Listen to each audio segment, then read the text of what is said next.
it was just a short thing of mirth in a suburb of those two lots of people. Now, it's harder to say this to us that what the pastor found on real negatively isn't he makes it. The last harder to it is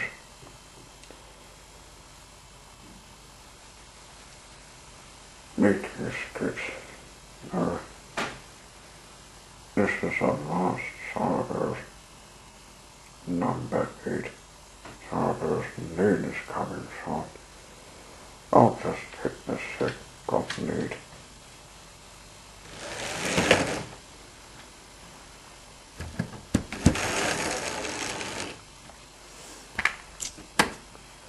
Of need.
Edinburgh as Sarber's name of Thomas the Tinkins and Friends in the waterways of Tasmania. Sarber, the excerpts have been covered. Also, what Gumber's talking is the box. He's up to some others, and he's about to eat the tax box the first team. Before he talked, what told he talk before the stopper? Tick-tock. Let's see it. You knock at the clock. Come on.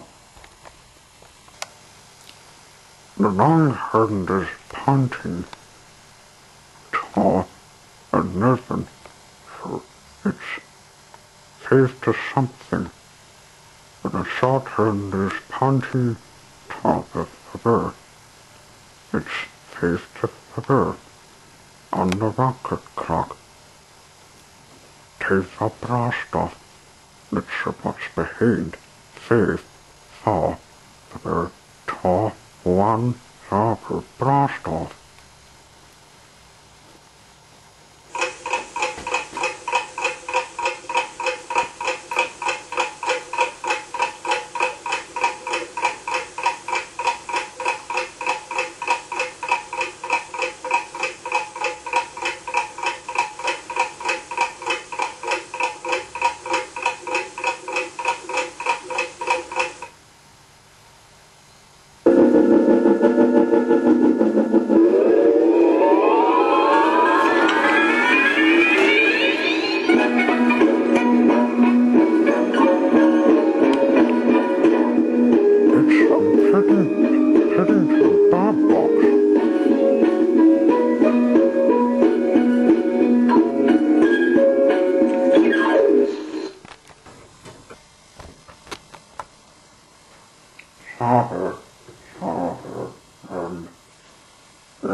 listener. It's not written for also. What's the pace of being burned?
Burn, working at the tunnel cover for minerals. Every feeling for the board. The deepest for talking is made with boarding, but it's important, is it? Person came to help the twins. Never mind. Your talk. Just remember what Jacob said. We were person. Said Ben. Person something that success enters of the sword. Oh, Ben, talk the chucks. Fall, talk the dogs. Up the hill.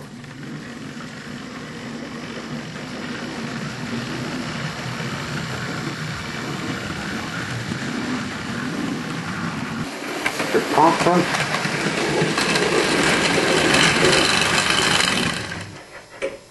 And went the topic harder.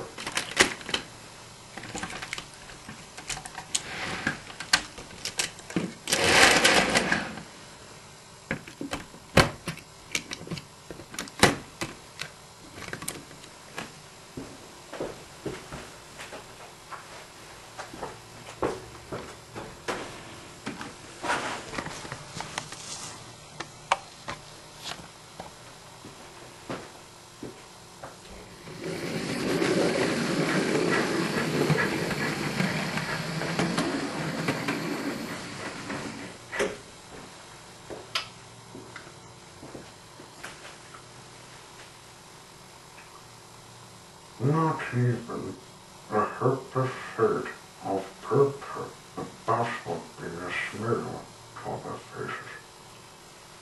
What's the matter, Otto? You ask. Nothing is exciting, that's the matter, said Bill. We've been talking of work. It is bargain. It's just stone, and trucks, and board. There's some surprise may come up someday, said Bertha. No, never, if it never. Talk to you.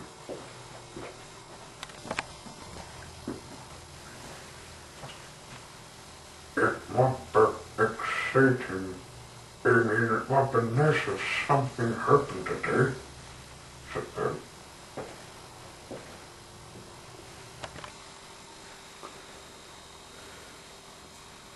When they got on the place, the trucks had been secret of them. Ben, you're in small, and who lost all acetone, running on, and puff and pull, but on the hill, that also so big quiet. He snapped.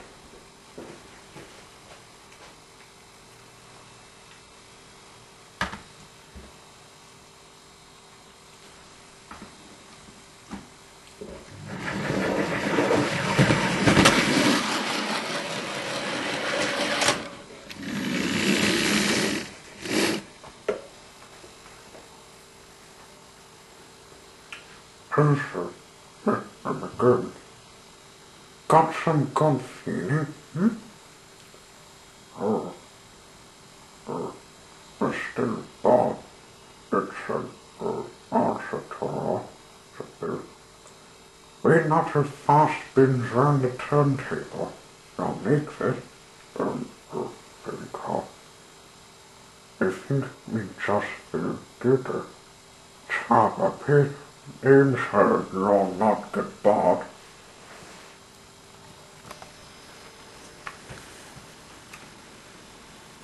Ben shouted that accent. They were still cheeky. Your talk, a too small to pull all of us. We want another engine, or we'll be stuck here all night. All night, you can pass them through, but on the hill, you're still tossed through. We'll search this night. Temper, keep of the church. There's a bed in the city just next to the door.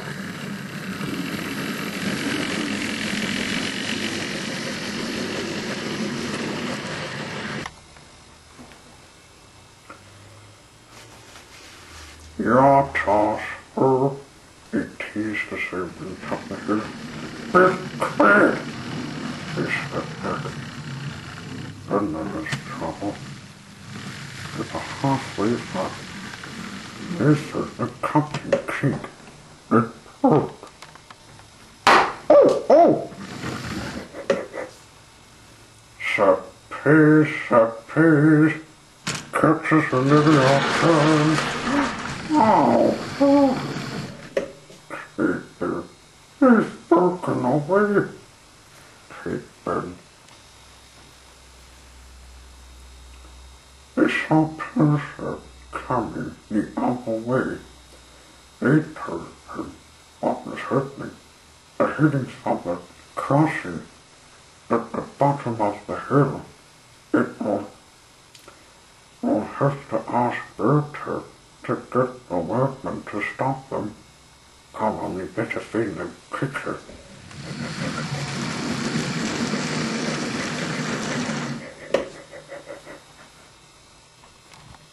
They steamed off after the trucks.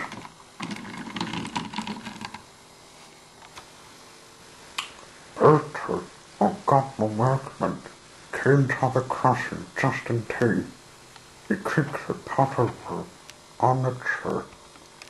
They waited till the trucks came. Got them! They shouted and all pulled hard. And not till the tins and Pincer came.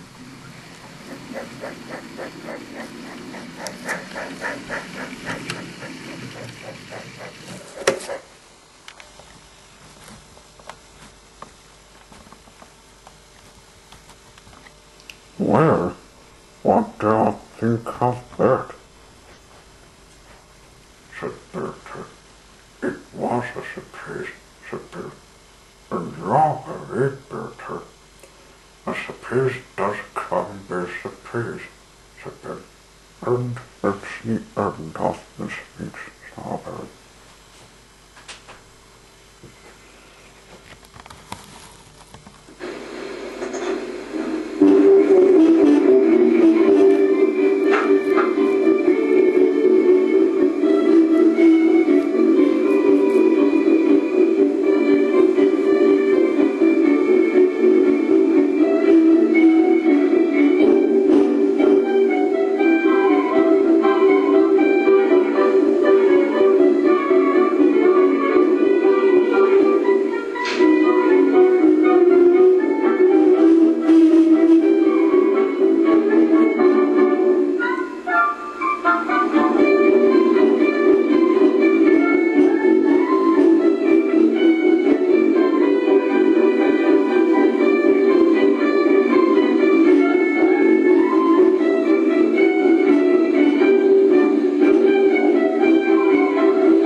Turn and apartment.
Turn, a billion brothers all live in the English country, safe enough to work on. It takes them top of dogs every day, but now they prepare a fall church because most of the school was simply lager. They were good workers, but were not very hard enough to keep the railway running. One day, a brickman came to see them. This man looked important, but nice. It must have cost me. Ted didn't hurt the shirt. They took and cocks at the brickman, all in all talk. Well, Ted, one tonight, we could live off a talker of our fish. What about? Think of.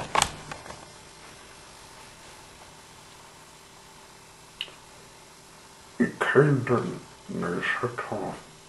He wants some work on the school and something like the docks. He mustn't hurt.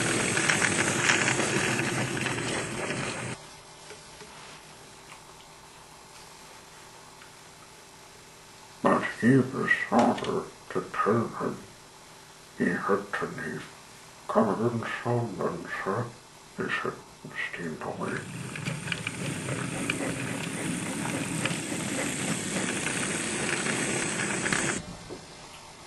The months passed, and Ted thought tracks to take. Father,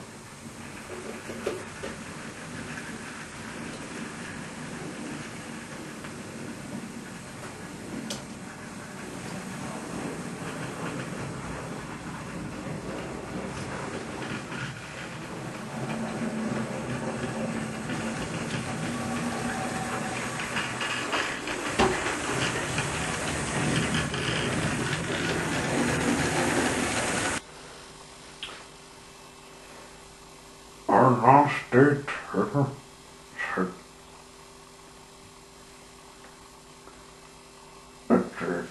the boss says we have to close tomorrow.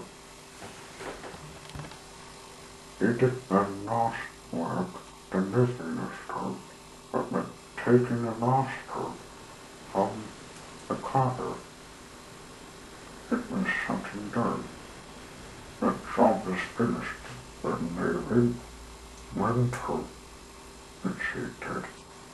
Her father once us, they thought, went safely to sea. The next morning, a invention came in, it was perfect. All it was that conservative. John Knockett says he's decided to have jobs on him regularly in Tasmania, where they need help. Hey, Cap, you're tall, said Percy. Stop cheating. Huh? Oh, sorry, Percy. He didn't hear us coming. He must have jumped off. Nick, said, the option is, it was shut down.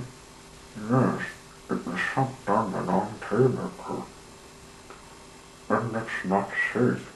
It was invaded by the X-Men.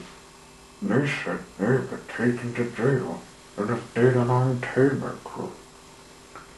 We were just saying talk, remember. Turn like that. They lived on from the helping the ailment with the ailment. More chance for them, eh? And that's the end of the speech saga.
Alright, now let's get the gumper eating the box.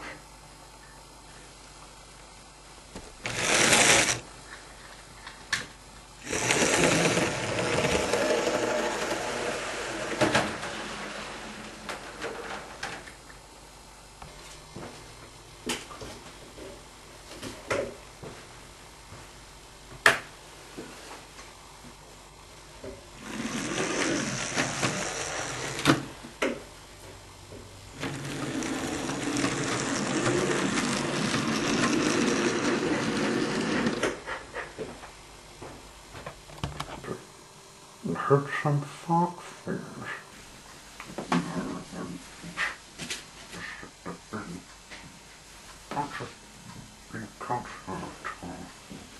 Marked harvest in the box. This one's rusted. The number 5 purple gauge engine, a diesel one.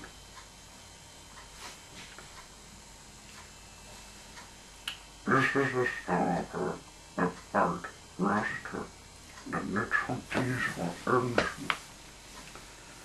All his best friends and scarred over in the nest. Rusted works hard on looking after one day, but he sometimes forgets his work to be done at the crabber. One autumn evening, Rusted returned late from the crabber. The second surfer was caught. It's for his thirst, said Rusted. It was helping the nation's scarred surfer on the mountain lane.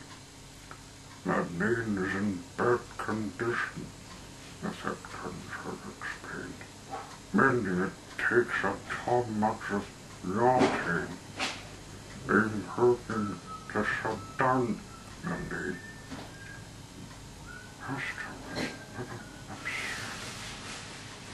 The nation's gone over will come and work for it, the crabber with law, said the country. He made up his mind.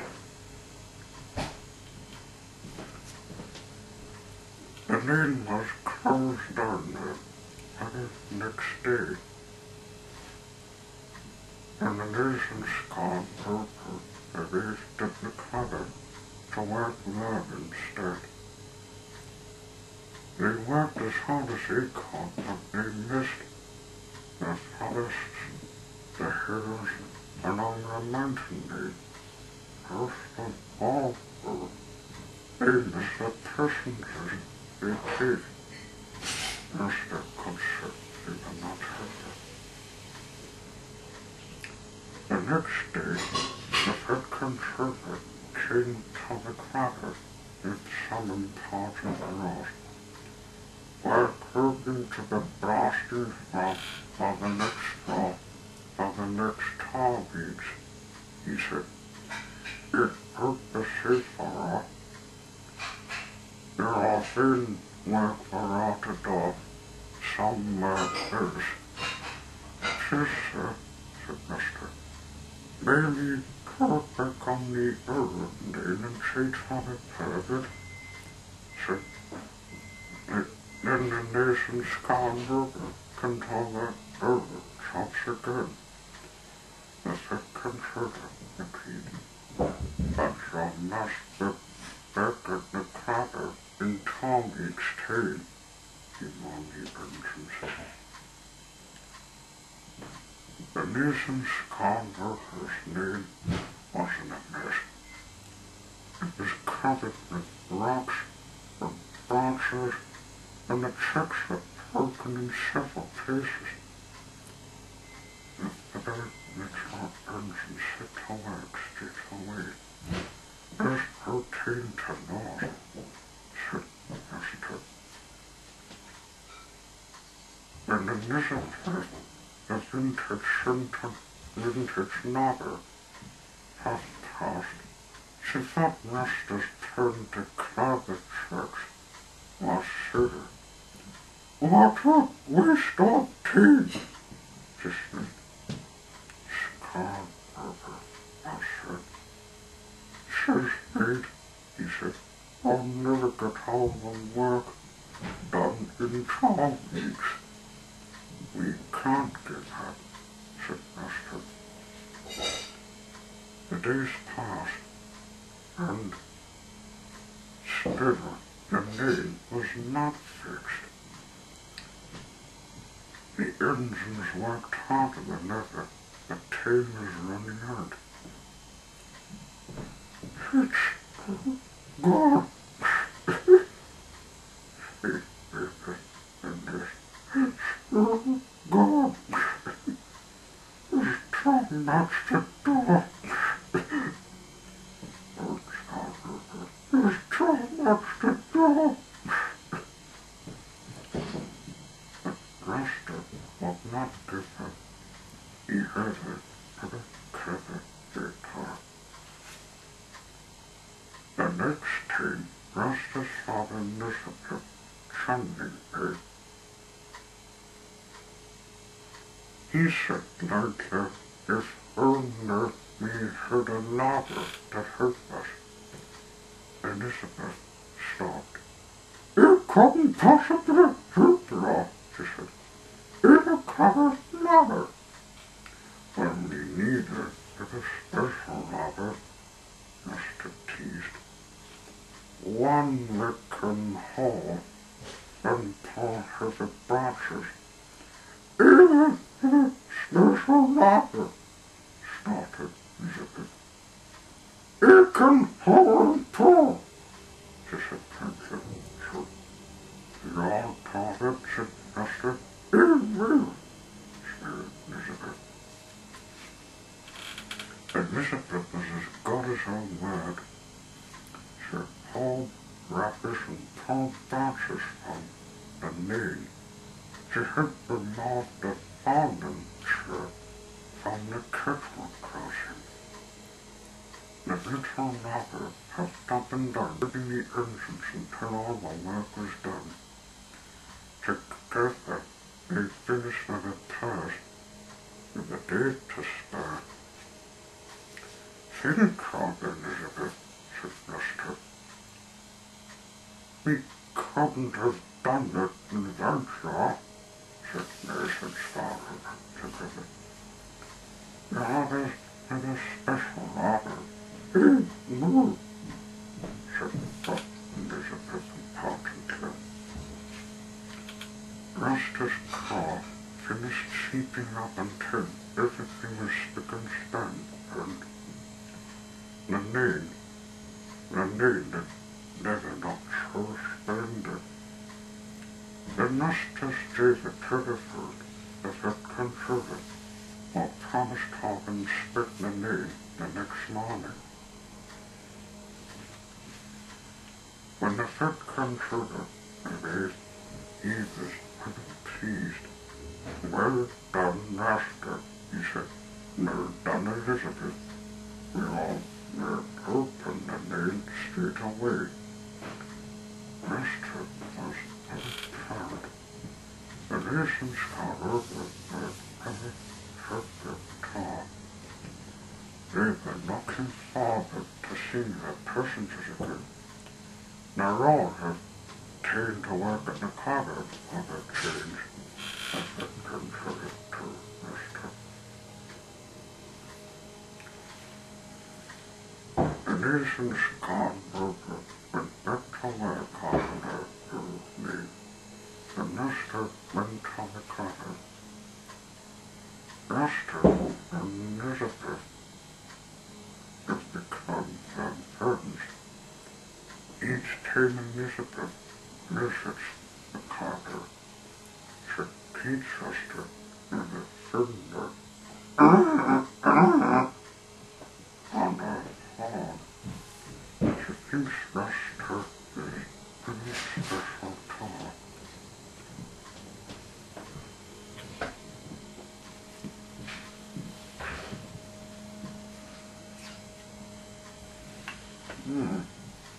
Colin and Margaret H.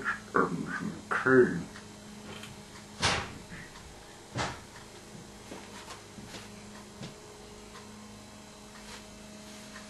This is a starter that burnt Colin. The Kane no works at no wall. Well, everyone did sit at the party. Colin not set to spend the night alone. But we've got friends to help. He may just get some shot after all.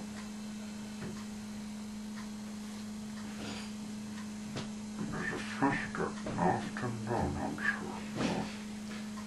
Colin was hard at work at the wall. Colin was a sailor being trained. He had a long arm that was near the roswell for turkey fields. But he's in the party.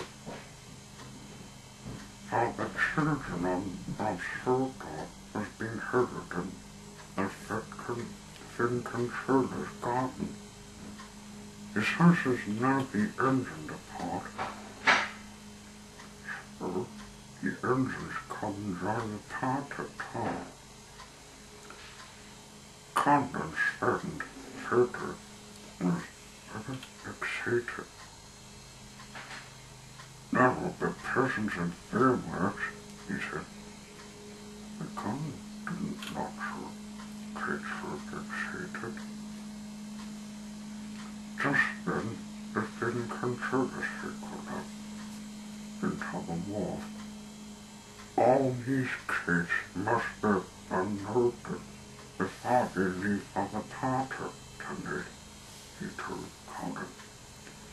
You can count on this, sir, Colin repeated. They must go now, said the Finn Controller. And the back later for further the treatment of the party. The Finn Controller flew away on his bicycle it was the best painter ever for the peak. Conan didn't not get cheated. He couldn't hurt the painter. He had to stay on the wall. He didn't have real sneaky engines. There's never been talk of painter, Conan said. We never have painters at the wharf. Pretty fit supper, Robert said, and suddenly he had an idea. If Ian lost the painter, told the wharf, Peter thought, Conan can have his first surprise painter. Peter steamed onto the wharf to put his exciting plan into action. Peter's first job was to feed his incontroller. On his way, he pulled up a Peter's from the master. Peter's from his pounding a fitbed filled with crates. The crates had lots of colourful leaves and presents on the top. Master was pounding another fitbed. It was tailed with boxes of fireworks. We're taking the cargo to within controller's house, Master fitted. Oh, the painter. The painter's near the wall, I fitted. I'll take your fitbeds, fitbed. And I'll turn the other engines. Peter Sherman Master were surprised. But big he turned. Baby Teen fitted the chuff back on top of the wall with the fitbeds. So settled on the ground. Sis needs this cargo until they come back. He told Conan. Conan was puzzled.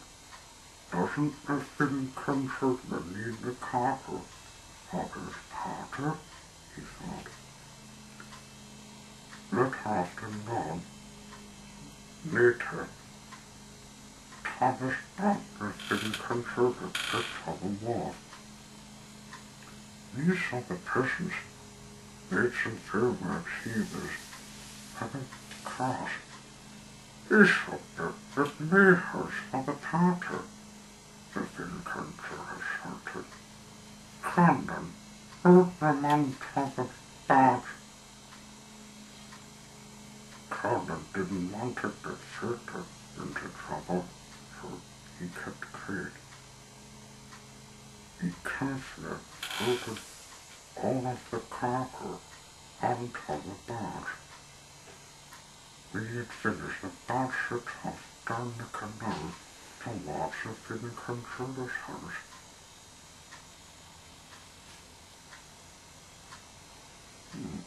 Strange. There's some colors on the page, the top bit.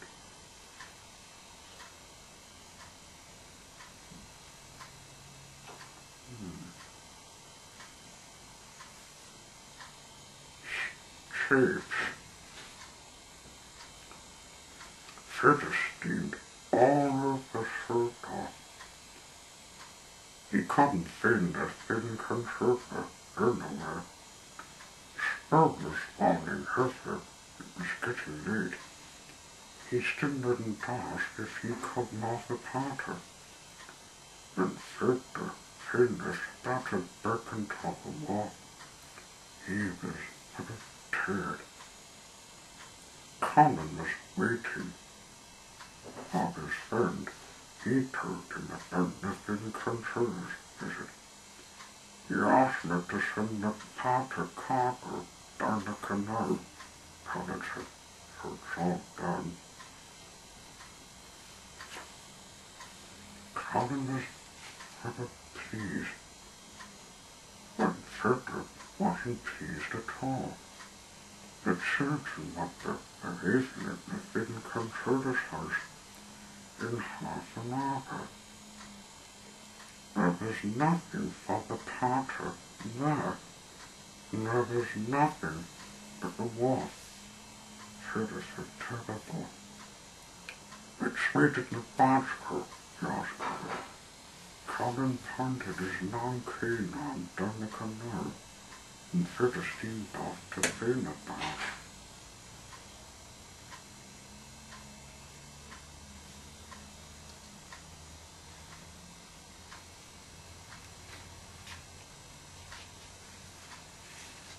The thing come true was at a cross when Frederick Jr.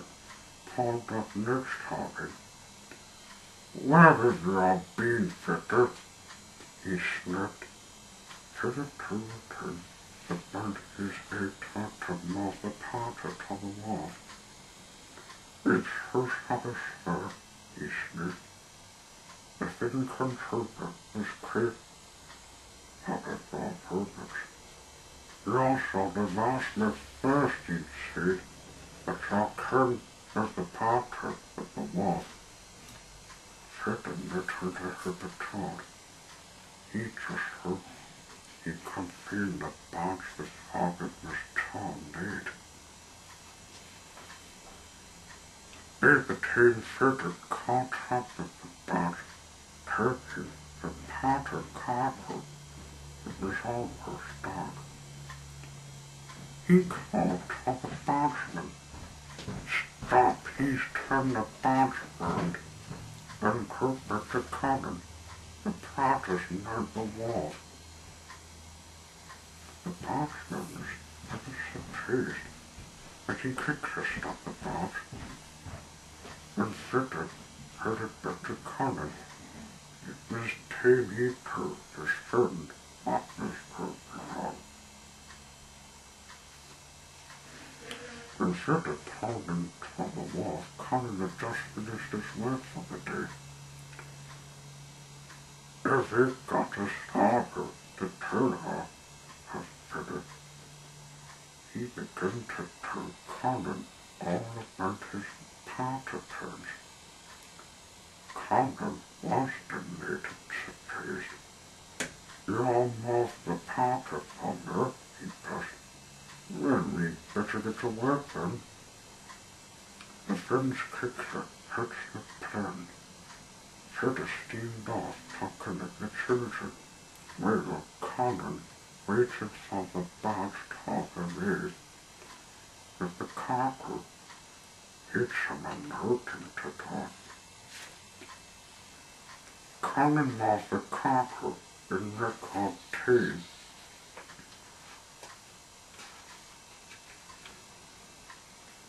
When Frederick arrived with the children with the one car, a wall was filled with presents and notes. Then there was the engines of their car. Then suddenly a loud bang echoed round the wall. One after another, colourful fireworks shot up into the sky. While Pincaster exited, smiled Colin at her. I'll never forget my first party. The engines whistling the children shouted was the best party ever.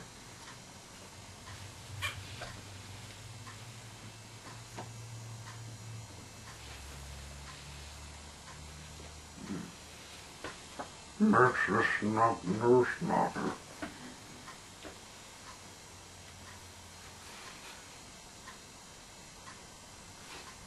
This is a novel about Mitch, the snapper's novel. With their wheels. Mitch needs to hit the engines on the novel daily. With their work, but sometimes he forgets his her own jobs to do.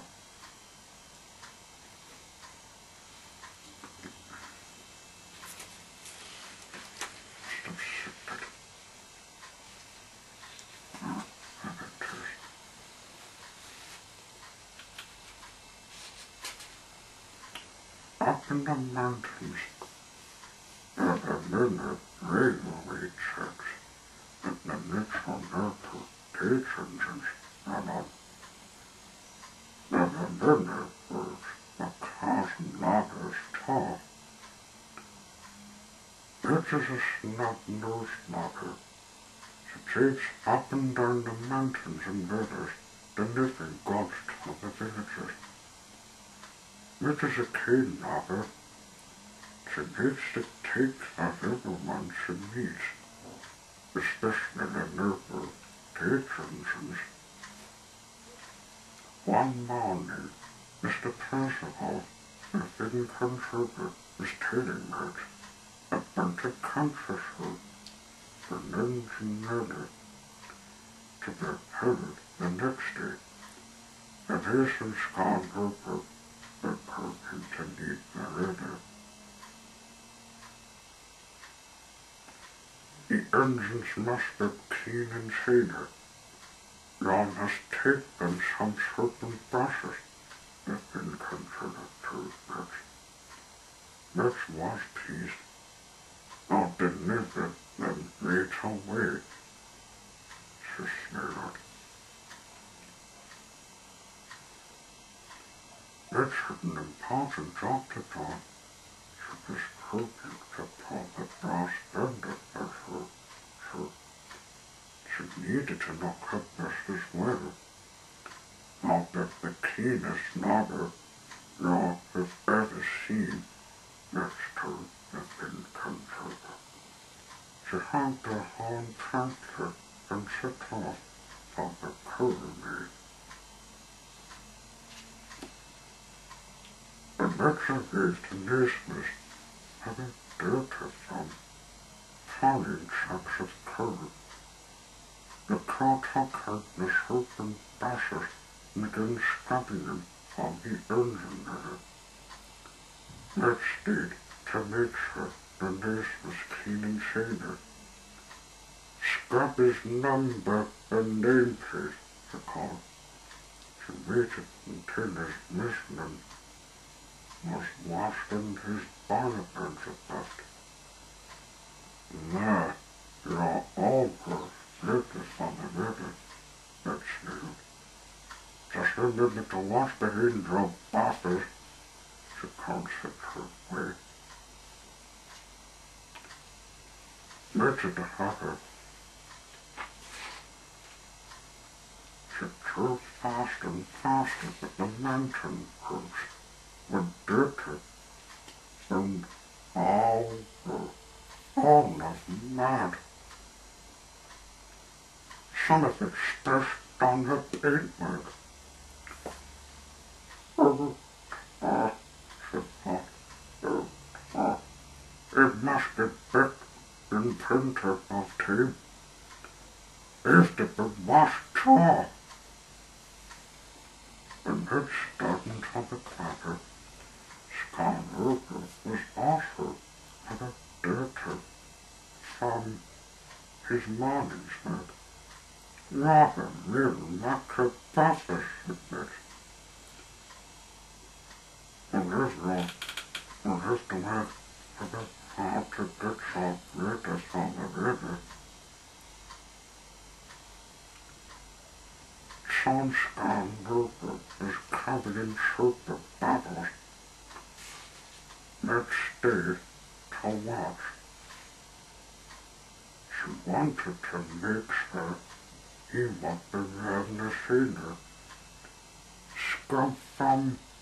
Scrubbing from funnel to footplate, that's to recall. It took a long time, but at last Scott Rupert was keen. You're not turned at the engine leather, she called. Just one more thing, wash the hands of bosses. No, mate, ran the wash net. And the mountain roads were long and windy. Let's race to the village, down more dirt tracks and duster roads. Is for bacon the keen and tape better? Wow. Ain't getting out dirty. Vincent eats the squid, and there's some Scott Harper, or all litter, it is. The paint mark kneed, and the toad's kissing. You're not current, sniggered the thin controller. He was with a part of his natural urgings. Then he saw Mert, shirt, wash, barefoot. The thin controller was crossed. Oh, he said, you're off for the dirty. Poor brother, said Mitch, all who that need. Boston breastfeed none. But Mert had clogged up Mitch's exhaust pipe, shutting it through the heavy night. Bang! Mitch backfired and sprayed mud all over Nathan's Scott Harper. Mitch saw the brass bend amazing. Ow! Survivor, finally all get clean tape. In the ditches of all. We cut her past Scott Harper. But you're dirty tall, Pittsburgh. The band is waiting for us, not us. There's glass. She now should have been extra clean and seen it to pull the brass band. It was time for her to get cleaned. Make sure I'll clean up mill arches, said Nurse to the car, and watch the wind speed, Herbert chopped. Sean Mertz was sparkling, pink crosses it. Now it's your turn to get cleaned and tall. She was about to turn the engine trying to get extra clean and extra shaded, but she saw that neighbor doggy. It was scrubbing the engine's numbers and nameplates, washing whistles, passing by the burns and polishing the nation's Scott Harper from the funnels to the footplates. Babe, what a wonderful job, said Northbird. It's the clean job. What a job because you're all helped us before, said Nurse Taylor. Let's know, she said to the helper.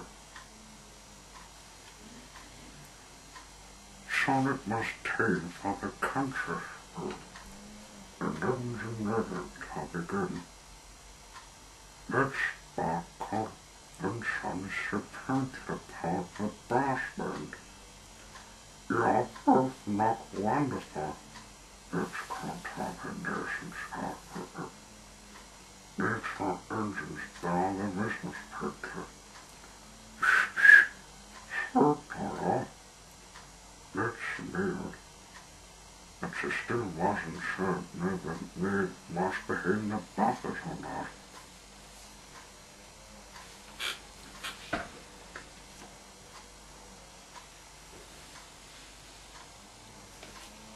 Yeah, circuit the number 7 narrow gauge engine. Number 7 narrow gauge engine, I mean. This is a starter that can fan the spitter. Everyone had heard tales of fan the spitter. He thought he was the fastest engine in all of Circle, but then the nation's Scott Harper servants fed it on a race.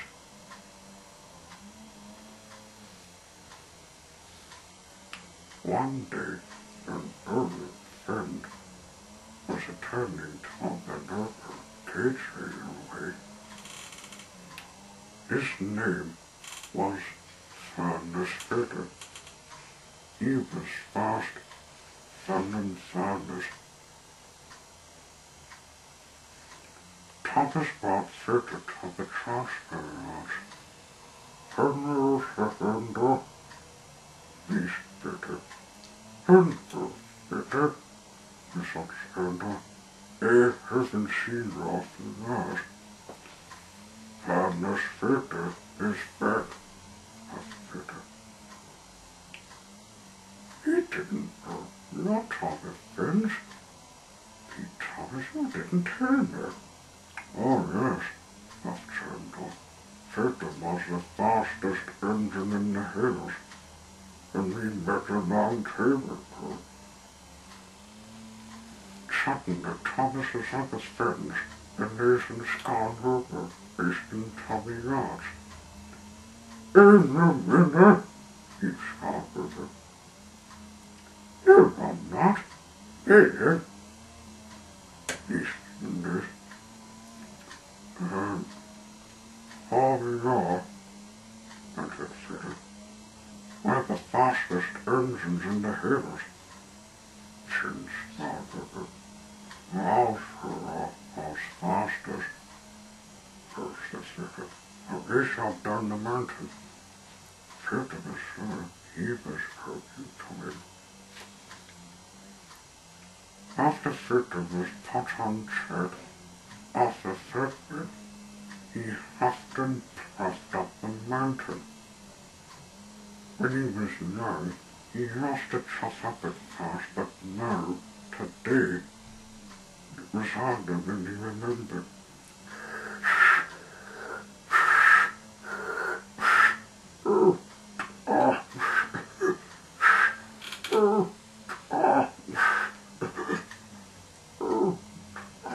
Not me, father.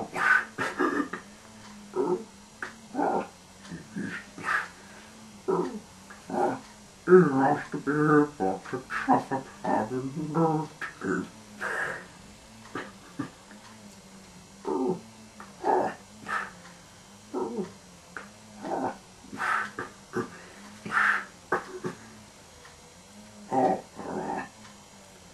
The nation's Scar River are waiting to start the race.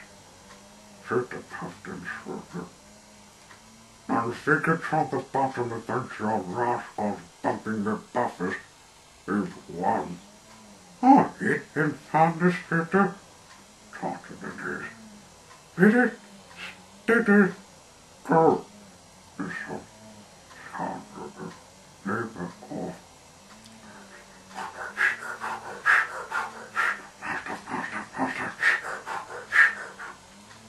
Fitter was racing at a fast, in the need of his friends. Far away on. He was not running fast along. He began to run out of time.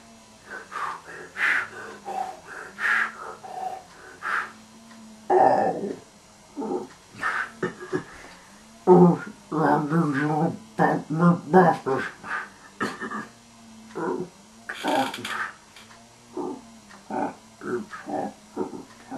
Running.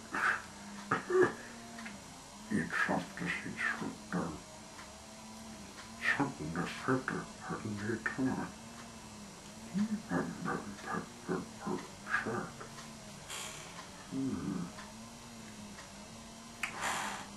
Aha! The waterway, he thought excitedly. No,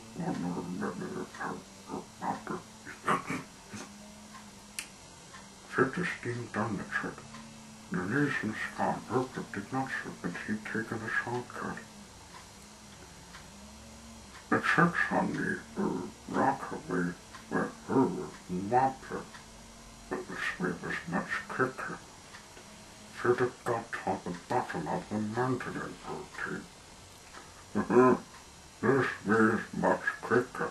I'll be at the bottom in 13 seconds that no, he didn't. Those young Indians couldn't catch me. The decent Scarberger chucked in. Oh, well, you're so fast, he sneezed. He's wrong again, laughed Scarberger. He's found his figure. Of course, found his figure never says no waterways, said the figure. The decent Scarberger resounded to this again. And this had done the opposite this time, said Nurse. Turtle responded. Be careful, Arthur. The opposite of the mountain is very steep, he peeped. You're not scared, are you? Teased Scarberger. Of course not. They found the spitter, said the commander of it.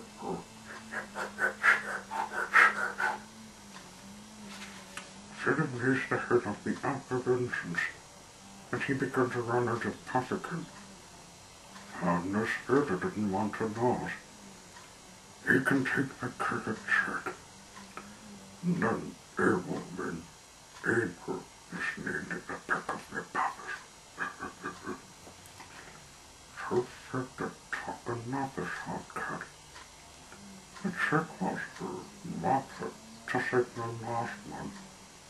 Further was lost in the thunders, but this time even he was a little frightened.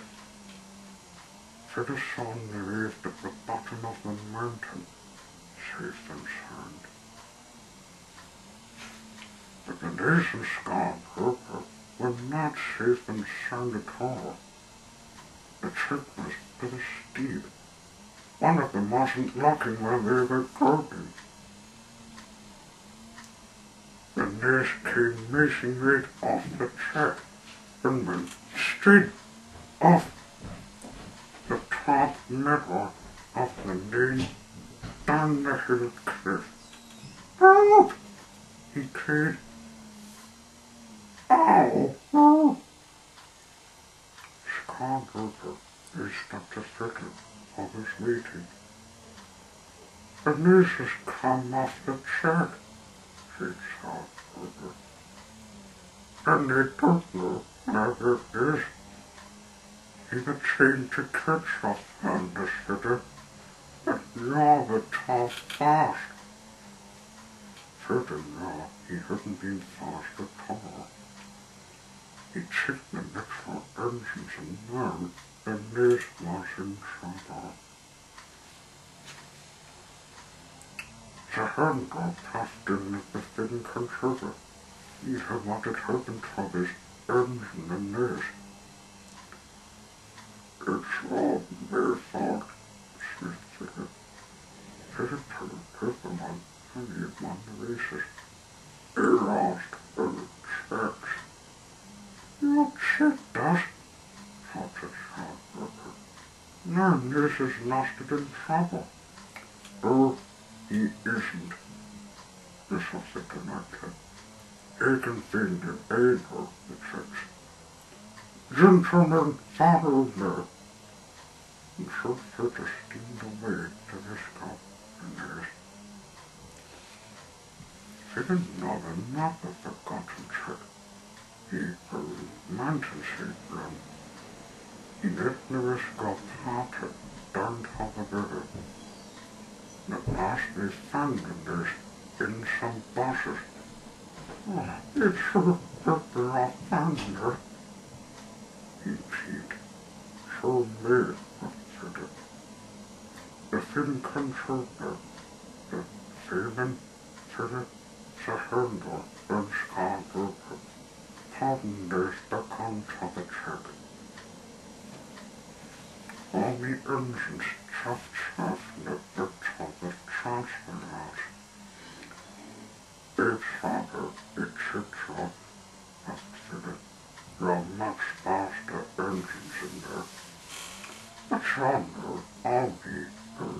action, he missed. She's tears about them.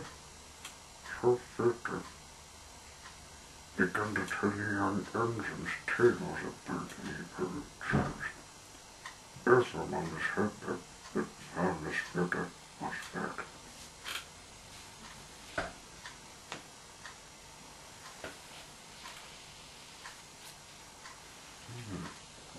Pooh, pooh.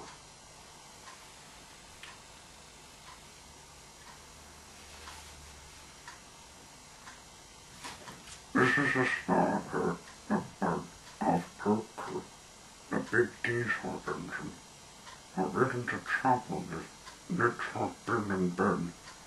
The twins thought Pooh was troublesome, and so they were talking how to get along together.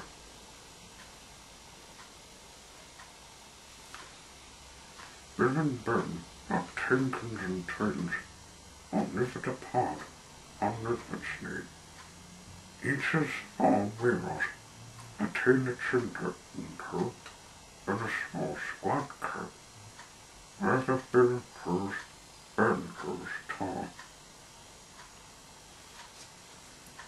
Their kit is a pony truck that sits in the harbour, and engines on the main lead.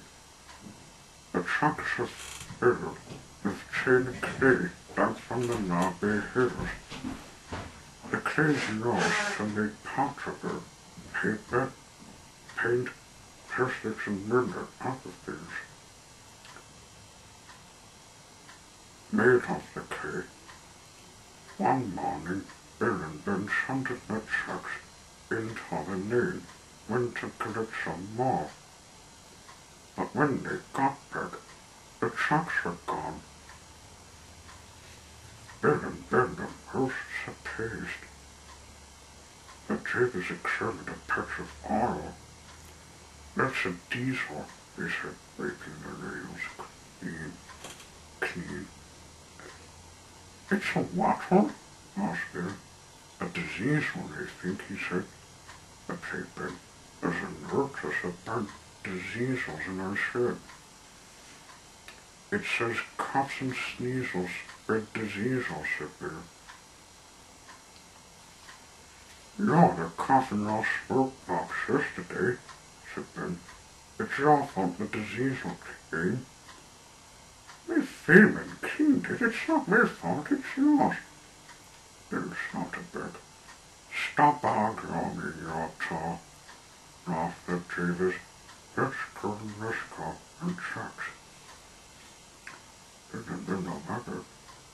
But the disease won't let you pass away. You can trust, said Ben.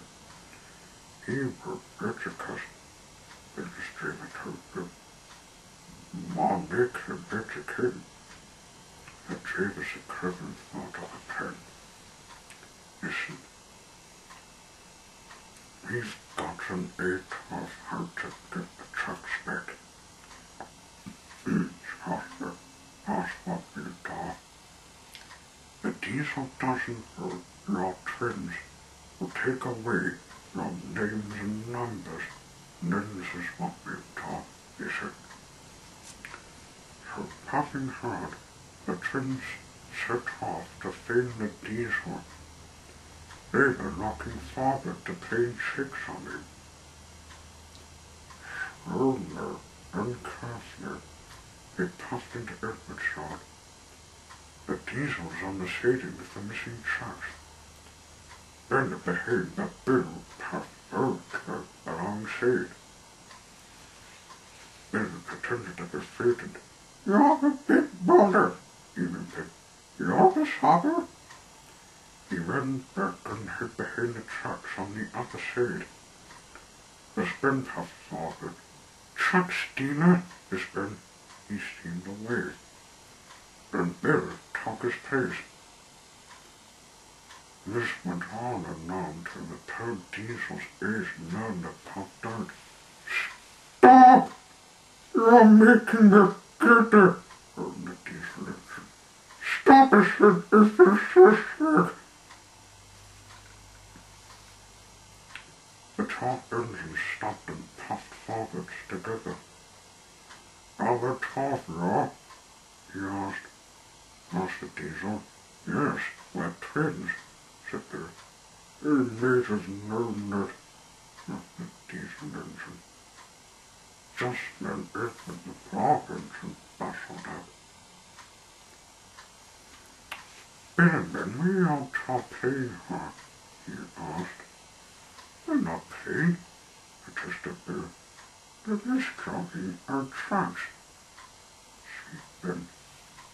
You can not take our tracks without asking, Edward, but Mr. Cecil did. Cecil, there is no cost of the rod, said Bill concerned.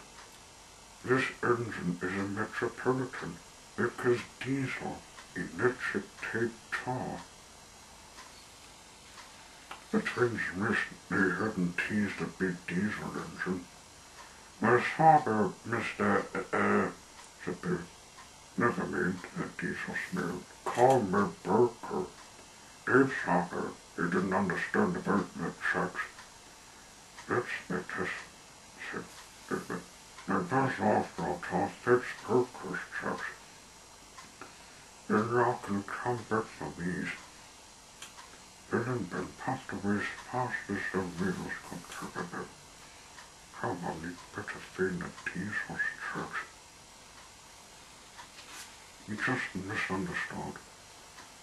In the yard it smelled. Cook matter about first talk, eater, Burker, Taylor. Think Edward, Burker, repeated. Ben couldn't rather how to keep them in order. We caught Bill and Ben not theirs. That happens when they start buzzing round, Edward chuckled. Son, Bill and Ben came back from their trucks. This time they were careful not to be cheeky to Burker. Rather, Burger more teasing and never, Burger more missing trucks. Burger more tricksy me. You're being disappeared, Burger chuckled. Edward and Burger smiled at each other. They were now firm friends.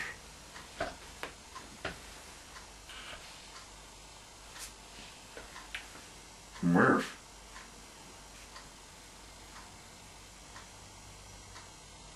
number 66 engine. This is the start of the boat method of a Fender engine. When he first arrived, I told Bender to work with him. Bender thought that Mr. scoffed at them. She soon saw that it was his kind of ways that Bender met it. One morning, Bender was pretty excited. His head controller had told her to work with your engine. Edward, you smarter than Rosa, she teased. Bender puffed away as fast as a wheel. The bonnet caught bubble. She steamed into the yards. Shunting yards to not fall in your engine. Your engine was the scruffiest she'd ever seen. Turned for Bender. Please, when your engine prepared. My name's Smith because Earth people say I'm a bit smarter. Your Kirk and Turkler cut some rubbish. Edward was hot as feet. Come on, Ben, she said. Let's get started.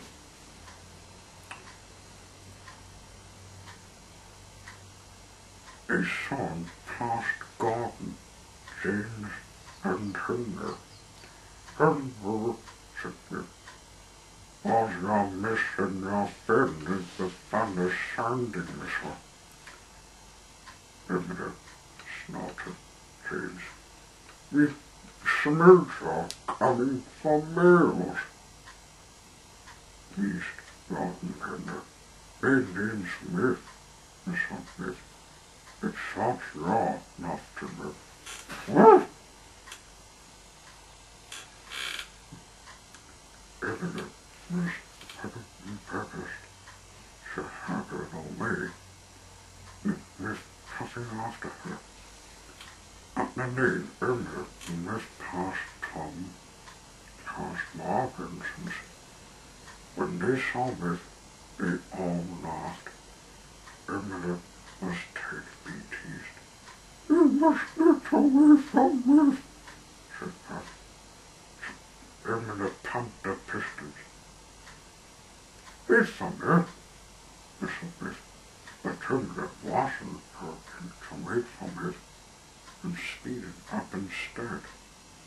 Somewhat was a long way ahead. Emily was glad he was gone. Later, Emily saw Elizabeth at the crossing. Where's your engine? Asked Elizabeth. He got lost. He stared. Oh, he didn't. He said Elizabeth. Oh, said Elizabeth. I thought you since it just me. Turn off, friend. And Emily didn't want anything more to do with. She puffed away as fast as the pistons could pump.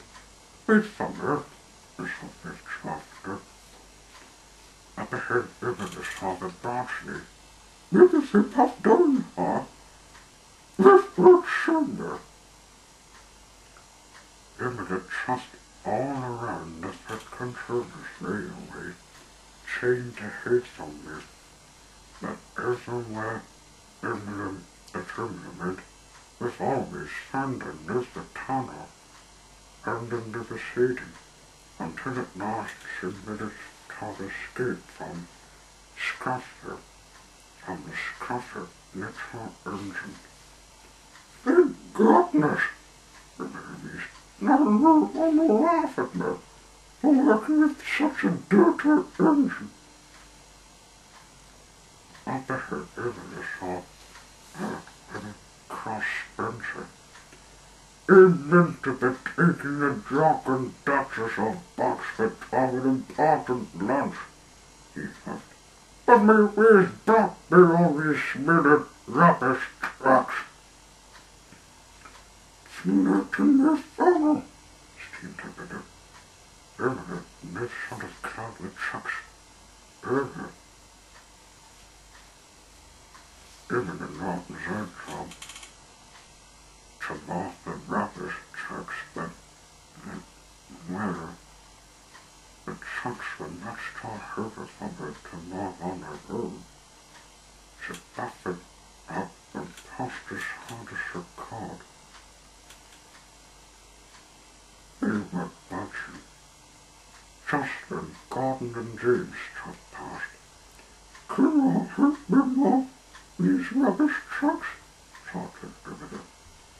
No, snorted Gordon. Certainly not. Blech! No think of no, Mr. James.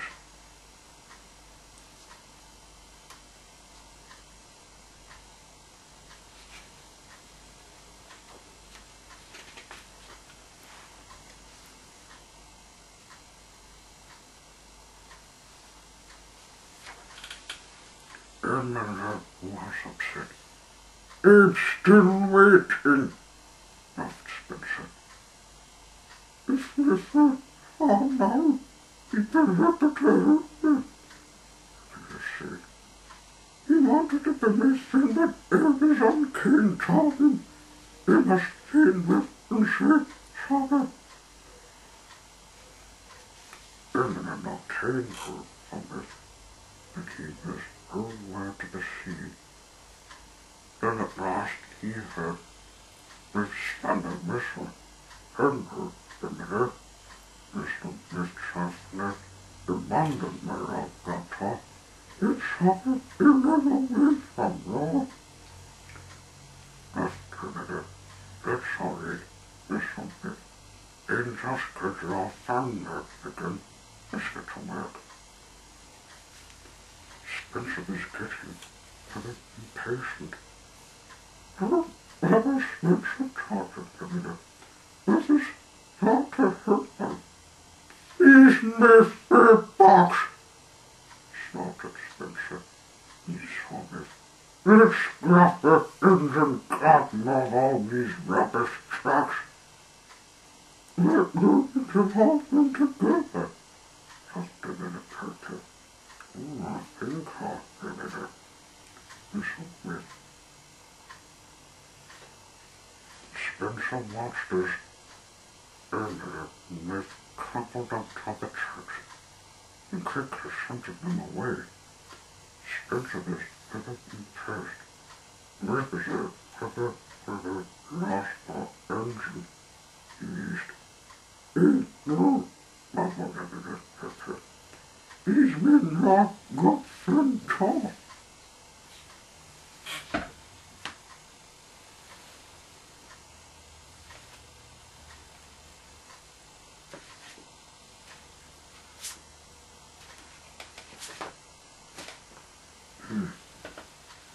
There.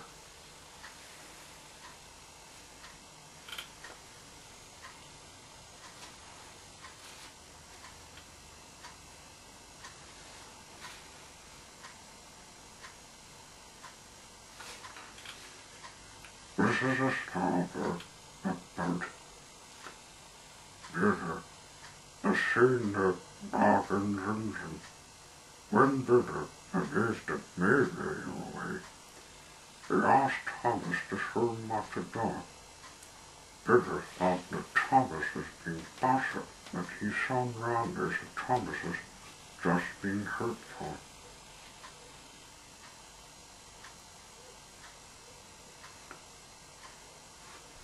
One morning, Thomas had taken some was at Brendan Docks. He was excited. Today, proving to look after your engine, he taught us to something. In our engine raised, in Arden's coat and was perfectly paid.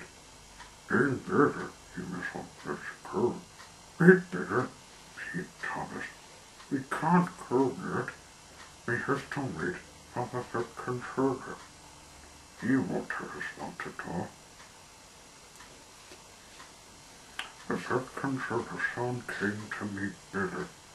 Billy, he goes, you're have a busy day, as you must take into chicken runs to the farm and bring the chickens back to the docks. Then you're out to deliver diesel flour to the quacker. And lastly, you'll have to take her to the depot. Yes, sir, Papa, Peter. Thomas Romas for Billy had to get around the lost our engine. If it considered the fucking nest. And Billy, Thomas Steed, Romas put the chicken sugar and smoked it. Ain't good, pet, said Billy. He pumped his pistons impatiently. Don't pump your pistons before you're ready to leave, whistled Thomas. It wastes coal and water. And first I must take on more coal and water before our visit day, he added. Thomas forbid it. Stop telling me what to do. You're rather have a bastard engine. Peter missed off and Thomas. He thinks you're the bastard Barnaby, Arthur, laughed Salter. Thomas didn't like being called bastard, but he promised a second sugar of birth. He won't look after Peter, said Thomas chased after her. Thomas is pleased to feed Bitter with the thought, but Bitter wasn't pleased to see Thomas. Bitter, you must take on coal and water, he said. Don't tell me what to do. I was saying is that another tape running out. He chopped chicken off after the impatient engine. Thomas is pleased to feed Bitter at the crabber, but Bitter wasn't pleased to see him. You didn't pick up the chickens, puffed Thomas, and you still haven't taken on more coal and water. Stop telling me what to do, Thomas, asked Bitter. Rather than a bastard engine. Bitter steamed off. Mavis gasped.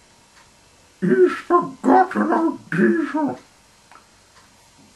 Thomas staggered. He raced after Bitter.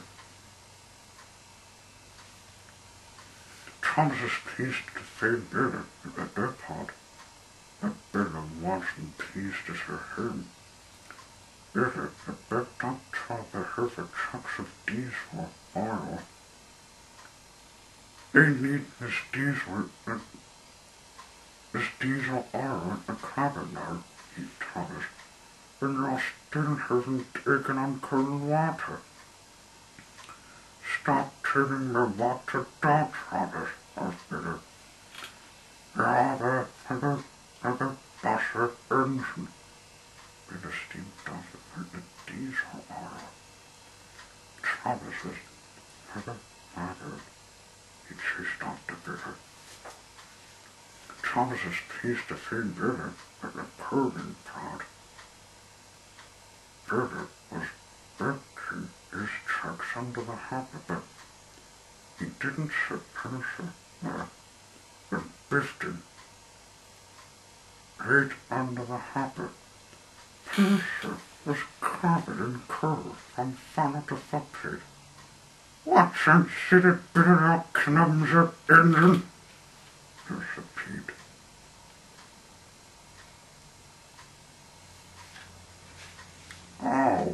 Oh, said Thomas. You must be careful you'll burn under the hopper, and you must take on coal and water now. Thomas has to stop telling me what to do, rather with a bastard engine. Thomas is unhappy. He didn't want to be called bastard, you know. Oh, what did I want then, he mused. This made Bitter happy. He raced off, but something that Bitter came to a stop. He'd run out of cold water. Cinders and precious, he Thomas. He saw what had happened. Even Tom Bitter had to bet around the lost holdings in a car. He shunted Bitter to the water tower. Bitter sped boxes filled with coal. Later, he took on water. April, you all think him a bastard boiler, Thomas, but you've done all these jobs before they couldn't help her, and no one will call you all this shit a Bitter. I mean, they've done all these jobs for her.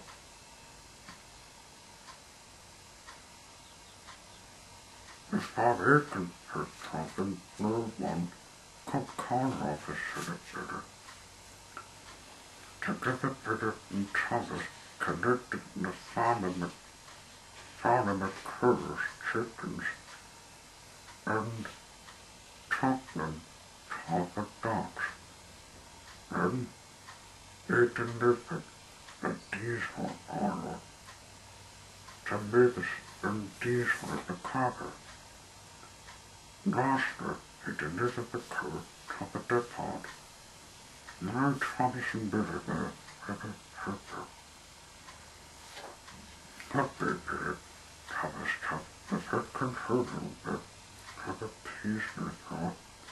the jaws finished all roadtops, Thomas started to pass away. Thomas never did. Not a bus of either. Lost my engine in me, and enjoyed working for. Thomas said, "Other purpose." It wasn't succeeded bigger than them all, and Thomas had made a relative God's friend.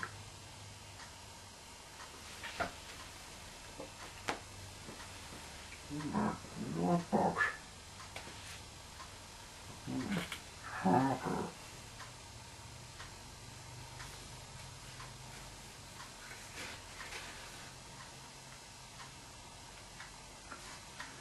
This is a soldier of Burton River Dungeon called Harper. Of his last 1 minute rest, Thomas and Percy wanted to help Harper get back on the rails again, but wouldn't they be able to save him from being sent for script? One summer, Spencer was visiting the inn in Alberta. He was helping build a summer house for the Jock and Duchess of Boxford. Out of me ways, no crooks, there's no danger, sir, he would say. He posted that he would be the fastest and the strongest engine on Alberta. One day, Spencer challenged Thomas to have a contest to see all the strongest. All of the pauses have been through. The baddest wins, he snarled. Thomas and Spencer met at the hunting lodge as Edmund whistled, and they were off. Spencer steamed ahead, and little Thomas was in trouble. At the top of the steep hill, he felt something that was wrong. The brakes was broken. He's going too fast, Thomas gasped. He washed down the other side of the hill. On top and over, look at the check. He crashed for some buses and came to a stop. Just then a voice called, "And who?" Thomas was surprised to see and heard the engine. He looked rusted and broken. "My name is Harper," said the engine. "What are you talking about?" Thomas asked. Harper told Thomas how he'd come to Sultan from far away. "It was the strongest engine there," said Harper frankly. "They called me the master of the railway." Thomas promised to fix Harper and make him good as new. Thomas was so excited that he forgot all about Spencer. He puffed through the top of Sultan steamworks to get his brakes fixed. His friend Victor was there. Thomas saw the wagon and an early boiler. What's cooking chicken to bed, Victor?" asked Thomas. "That rubbish, it's just captured, Victor." Thomas offered to take it away. His father come and mended and given to Harper, thought Thomas.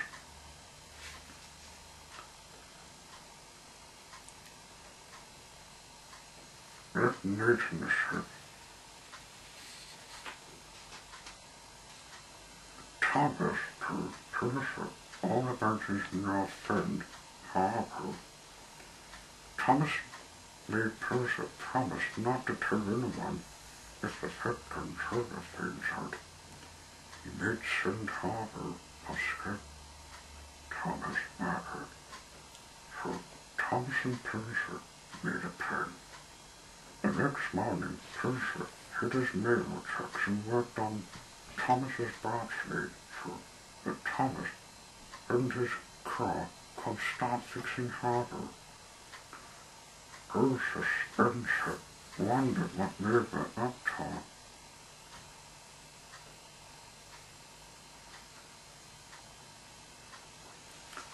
On his way back that evening, Tom saw Pincer looking sad.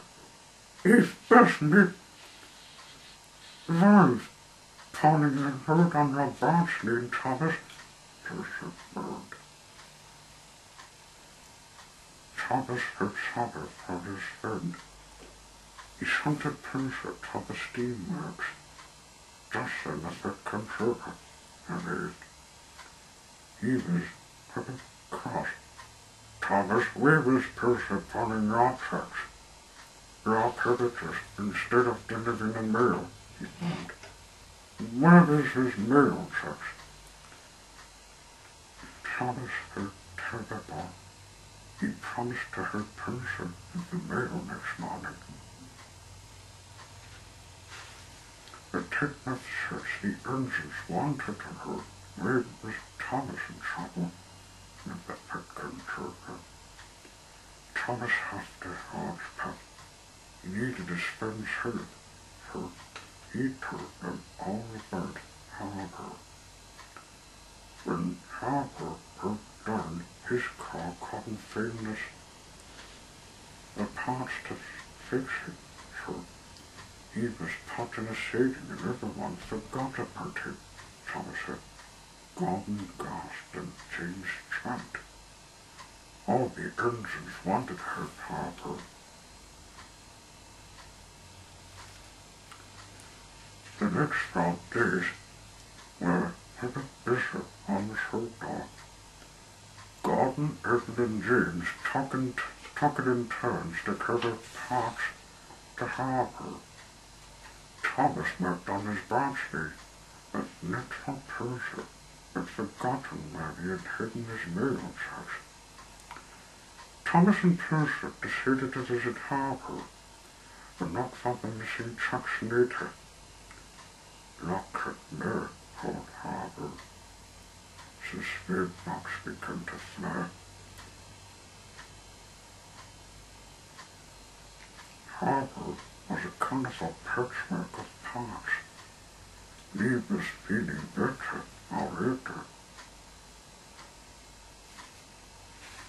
Suddenly, there came a loud it was Spencer. He saw Harbour. He gasped.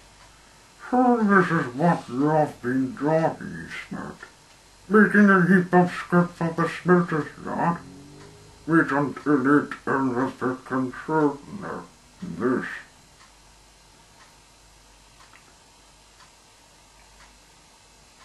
Nick Spencer eased away. Thomas had determined that controller burnt Harbour before Spencer did. He pumped his pistons and fought, and soon caught up with the big engine. Then the oil check gave way, and the big Spencer he got stuck real deep in mud. Thomas puffed on to Netford Station. His wheels whirring, he told the head controller everything about Harbour, and he didn't want him to be scrapped, and about Spencer always stuck in the mud. "Did you see Harbour?" asked the head controller. "He was the master of the railway. We want to scrap him. You should have told me before." The head controller ordered him to be taken to the steamworks straight away. A few days later, Harbour had a brand new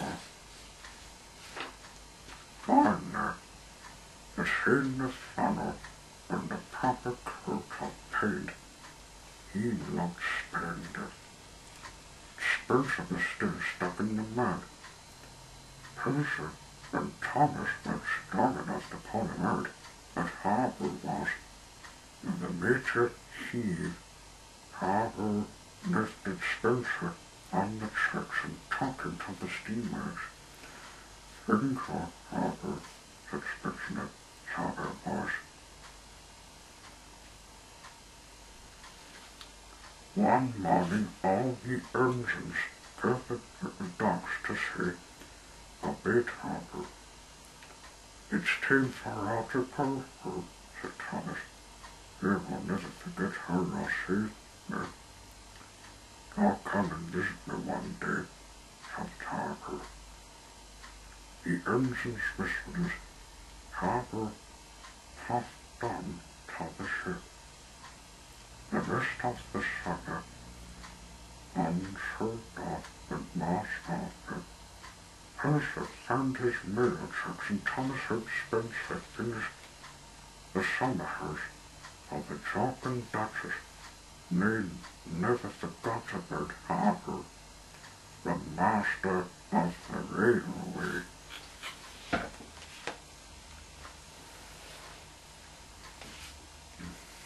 Chandler.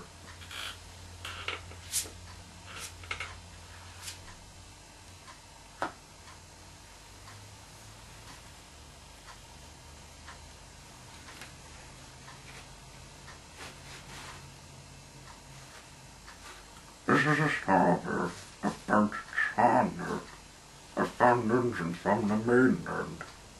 Thomas wanted to be as much fun as Chandler, but he knew that sometimes it's more important to be when they're useful. One morning, Thomas had some exciting news. His body was bumpy. It paid as he stopped along Sadie's friend Percy at the washdown. Hello, Percy, Thomas whistled. The Fifth Service giving it a little special today. I'm hoping to connect Mr. Butter, the famous officer from the docks, and take us straight to the hall. Town hall at a concert. Percy smiled at Thomas's excited face. It's some lost talk, he peeped. Someone is arriving at the docks today. Oh, asked Thomas, puzzled. Chandler, the law engine. Percy laughed. He's the mainland concerner's favorite. Everyone says he's the most fun engine ever, even more than law. Before Thomas could reply, Percy chuffed Chandler away. Bumpers and buffers, thought Thomas. He didn't think her engine could be more fun than her. He puffed off to meet Mr. Butter at the docks. His wheels waving with rubber. I'm so pleased to be serving with you, Thomas, she said. She bowed her. Thomas stared at the turn until he saw a small engine painted a cheek red purple. It must be Chandler. Thomas listened quickly. He's smaller than her. He certainly doesn't look more fun than her, thought Thomas, smiling. The purple engine puffed up in the mischievous smell. Hello, in Chandler. Hello, Thomas. When Thomas said yes, Chandler continued. He's heard a lot about you. The mainland engine say you're even more fun than me. Thomas was pretty surprised. Just then the second servant arrived.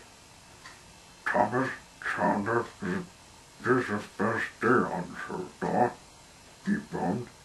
He's hurting at the concert. He has taken out the ice cream from the dagger and the red carpet from the station.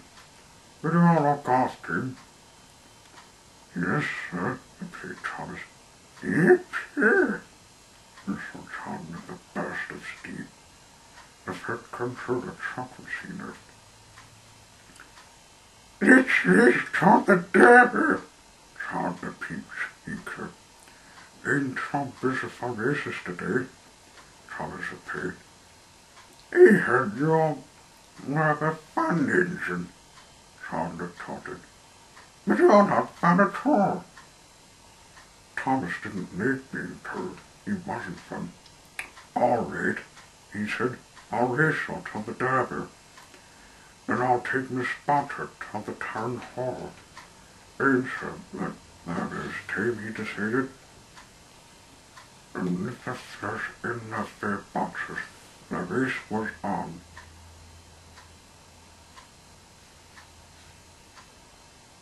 Thomas and Chandler rode for tunnels and thundered for junctions, laughing all the way. When they reached the dagger, Thomas had beaten Chandler there, a single buffer. How exciting it was, said Mr. Potter. To sing enough the song that made everyone smile. If you'll ever run the fun engine, you'll at least make ttte&f next, said the Chandler. His ice cream chance had broken. Thomas wasn't sure.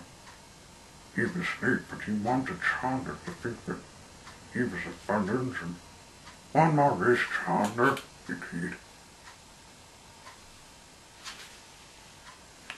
The two engines raced off again, halfway to Lifford Station. Thomas saw Gordon huffing towards the town hall with the big controller. Senators and nurses, they've been late, Thomas gasped. Miss Spotter will miss a concert. Thomas whistled goodbye to Chandler, then sped away down the lane. It was a bit of a bumper raid, says companies and King Lawson's urban rental. As he bumped on the pitch, his company hawk went snap. But in it, Ross Thomas didn't notice it further incredible than the head. Thomas, please stop! Your hawk's off! Thomas, please stop! Your hawk's off! It cried. At the town hall, Thomas steamed to the stop. Sorry, sir, he whistled to the pit controller. Bob was waiting on the platform.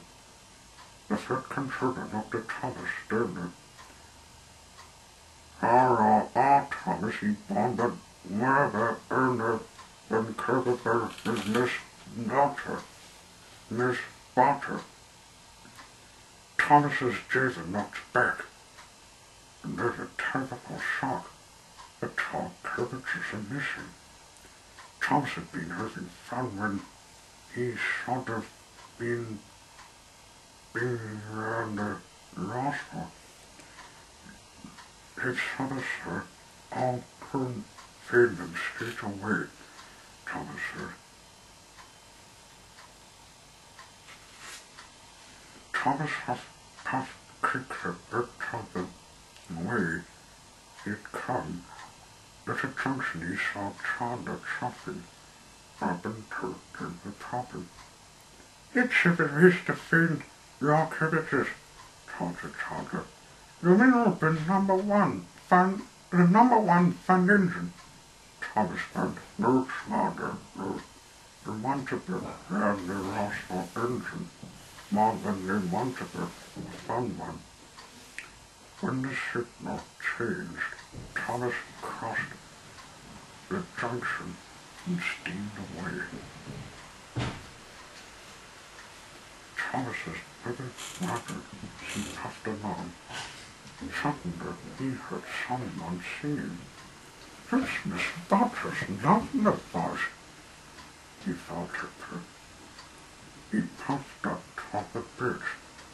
Miss Butter was leaning out of Erna's doorway, singing toward a crowd of people. Thomas had never heard anything so beautiful. When she finished the song, Thomas smiled and told her, "It's father, you left over here, but we must go now." Everyone was waiting for them at the town hall station. Chandler smiled when he saw Thomas puff with his tall coaches, but the fat conservative cross. "You've made Miss Butter made Thomas," he said slowly. "Not at all, Sir Thomas," said Miss Butter. "It had the need of made this. It's so many people to see Tom. Thomas is such fun." Thomas was the native name, so Thomas, your fun friend, Chandler.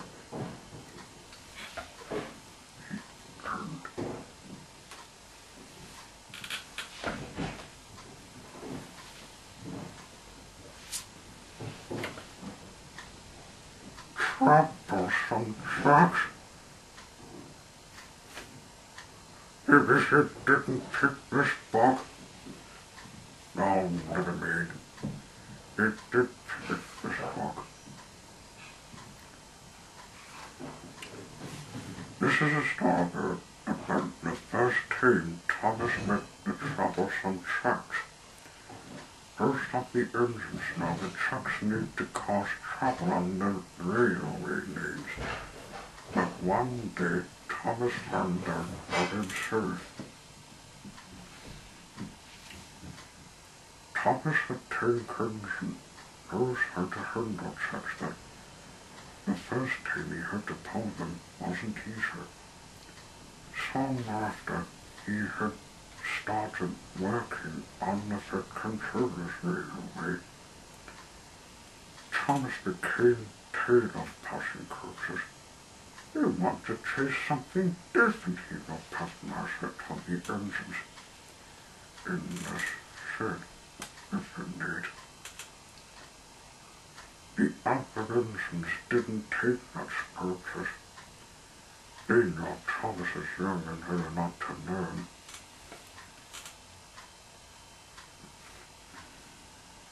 One night, Edmund was next to Thomas in the shed. Edmund was a kind, older engine than felt sorry for Thomas. "I've got some trucks to pull tomorrow," he told Thomas.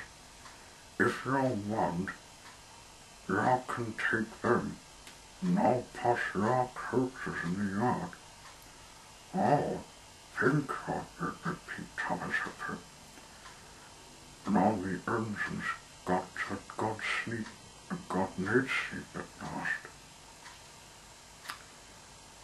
The next morning, the day was a key to switch jobs. Thomas puffed off to find Edward's trucks. He didn't know the trucks are silly and noisy things. They loved to play tricks on engines that hurt. It didn't hurt. How troublesome they were. Edward knew all about trucks. He warned Thomas to be careful, but Thomas's talk excited to listen. Thomas waited patiently while the guard was coupled to the trucks. When the guard blew his whistle, Thomas quickly peeped in the plate and began to puff away. But the trucks didn't want to go. "Oh, oh, oh, oh, oh, oh, oh, oh, oh, oh." "Wait," he Thomas wouldn't wait. Come on, come on, come on. He replied, giving them a hard little bump. Oh, oh, oh, oh, oh, oh, oh. Oh, shrieked the Churches. Thomas pulled them onto the mainland. Thomas's helper to be talking something different. Come along, come along, come along, come along, come along, come along. He said, he went, all right, bong bong, bong bong, ding dong. Oh, oh, it's not bong bong, it's not ding dong, no, it's bong bong. The trucks grumbled. The churches saw stations and rumbled with the pictures. The trucks didn't like being bumped and knocked the father charged the cars and trouble for Thomas. Thomas came to the top of Garden Hill. His driver warned him, "Steady now." And he shut off steam and put on the brakes. Thomas called out, "A stopping! A stopping!"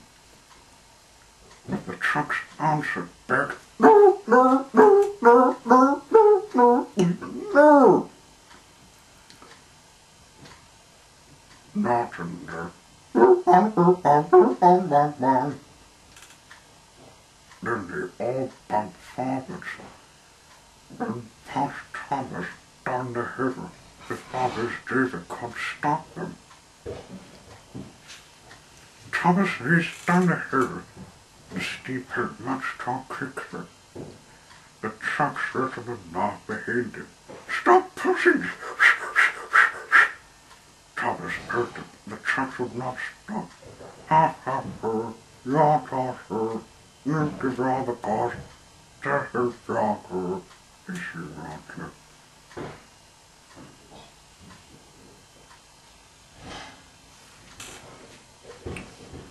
Thomas Concert, the station at the bottom of the hill, but he was curving, too fast to stop.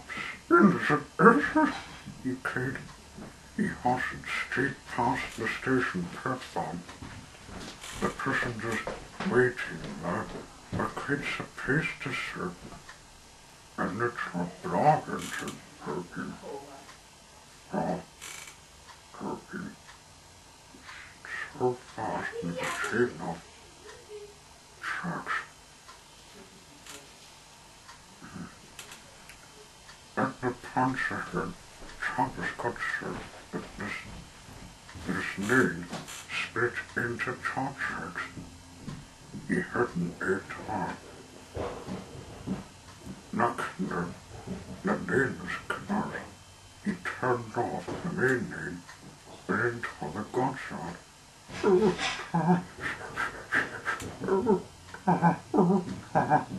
Thomas could see skidded along the rails. His brakes screeched as his exhaust tingled at the far side of the yard where the buses at the end on the track. Thomas's curving to crash. "You must stop," Thomas said. His driver played the brakes even harder. "The buses are getting closer and closer." Thomas closed his eyes tight, shut. But nervous because Thomas opened one leg carefully. He had stopped just in front of the buses. But next to the check was the fit controller, knocking very fast. "Where did you come so fast, Thomas?" the fit controller bombed. "I didn't mean to," Thomas explained meekly. "The trucks must be here. Ja, there's a lot to learn about trust. There's what Thomas is a conservative. There must be no way to make them behave in order around the Roswell engine. Yes, sir. Thomas.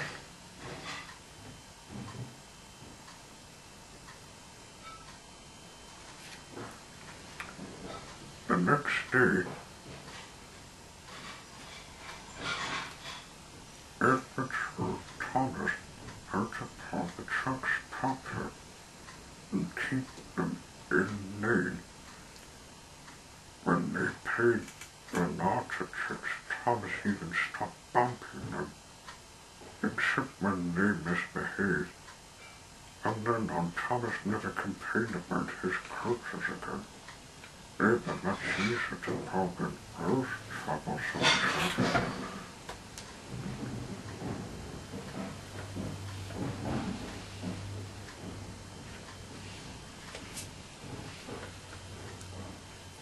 Curtain.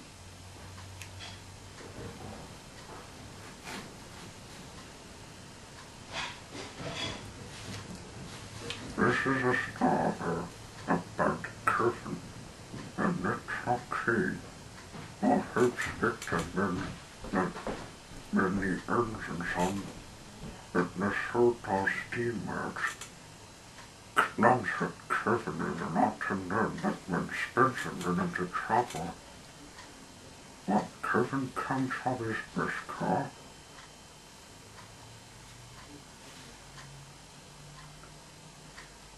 Earner, one morning, always created this Minnesota steamworks. The next were tinkering when Curtain, the small river, came was fast asleep. And suddenly,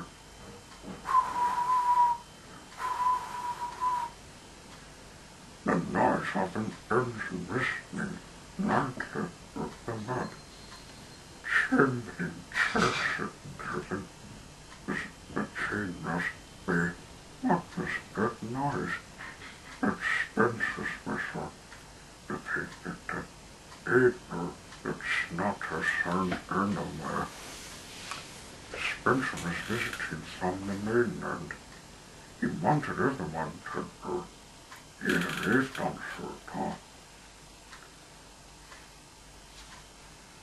Kevin and Nick and Kevin got ready to start the day's jobs. They led to helping broken down engines.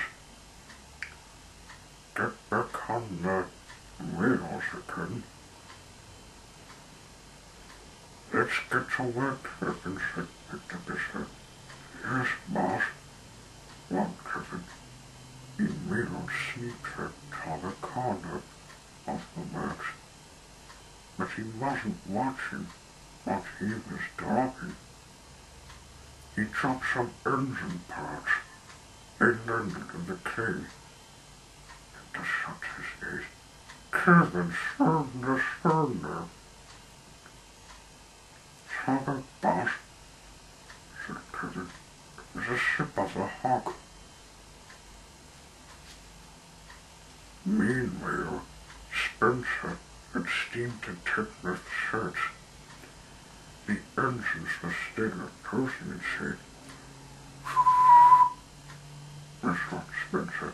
We can't believe the birds. We do not get to work need me. He went on like that. Yes, sir, rumbled Gordon Custer. He was tired from Pony Express. Lock her down with the wash down, teased Spencer. Yeah, look how silly me paid. Colored silver is. This made Gordon even crosser. You're too big for a bastard, Thomas Pat.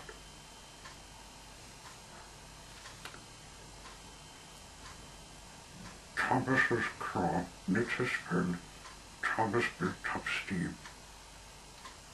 He shunted further out of the ship. His first stop was the Albert made the sound. It's just one of these stupid bramgroatfilms sermons that covers everything, covers the child real.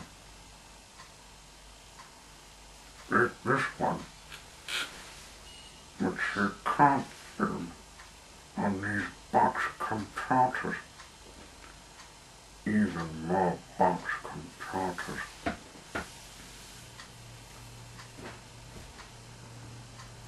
And as David said, his first stop was the steamer crew that did the command at Kirkenes funnel. Spencer steamed after him. That's a good reason, sir, horse bastard, he said. Perfect, Spencer, said Thomas. He knew he had to get his funnel fixed for it, and he cut the ran the Roswell engine. Start the engine! Start the engine! Spencer snarled. At no max, Kevin was still making mistakes. Those hawks couldn't be slipper, said it. Keep working, Kevin.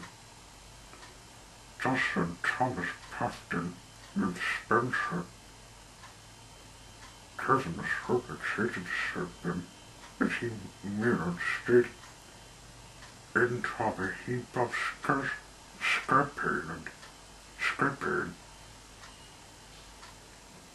He mirrored straight into a heap of scrapping, you mean. Clean crash. Hello, Spencer, smiled Kevin. Did you, sir?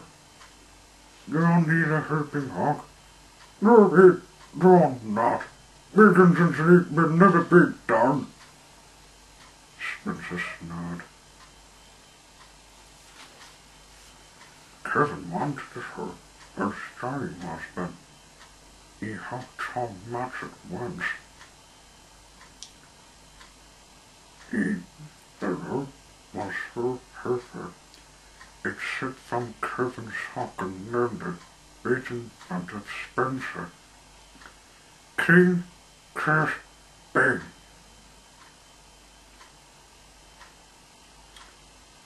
You clumsy, clean, stop it, then, shouted Spencer. This night she called. Haven't you got a job to do, Spencer? Said Victor with a nauseous stop. You're taking up a lot of space trick. Spencer was shocked. He slid out of the works without saying a word. No one speaks to me like that, he thought to himself. As Spencer puffed away, Barbara's garden pounding express. Hello, Spencer. This whole garden. How did you make me express? But when Spencer tried to call her, her someone come out of his funnel. Spencer lost his eyes. He slid away as fast as his wheels would carry him. He's drifting the rod. Gordon ran on top his paper. Spencer steamed to Cape Waterton to connect the Chalk and Duchess of Baxter. When he reached the station, the head controller, the native head, while waiting for a talk, hello, Spencer, the head controller bombed. Spencer said nothing. the Jock and Duchess got in time. Spencer's crooks and Spencer stealing away.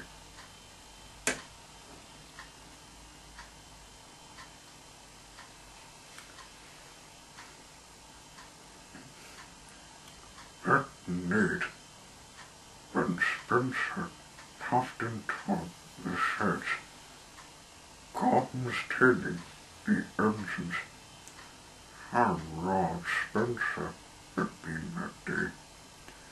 He needs to learn some manners, said James. But Spencer still said nothing. Thomas was surprised. He felt that Spencer would be sorry for being wrong. Spencer went to sleep feeling a bit bothered.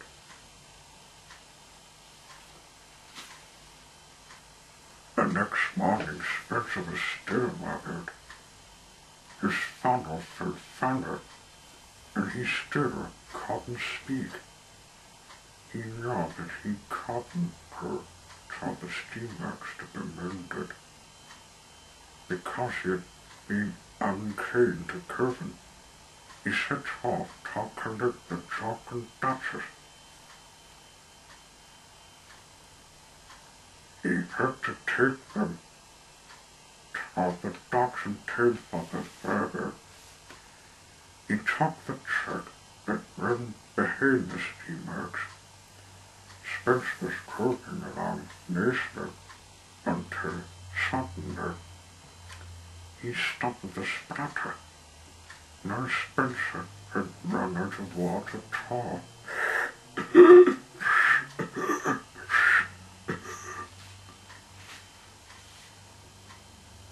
When Spencer tried to make a whistle,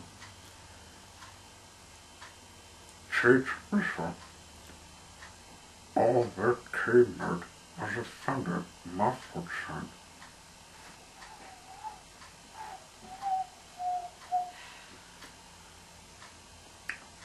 Luckily for Spencer, Kevin heard the thunder whistle.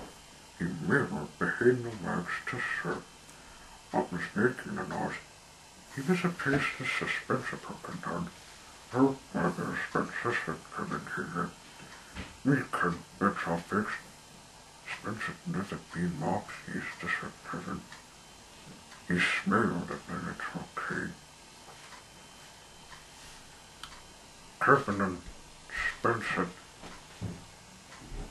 Kevin gave Spencer a nice long drink of water.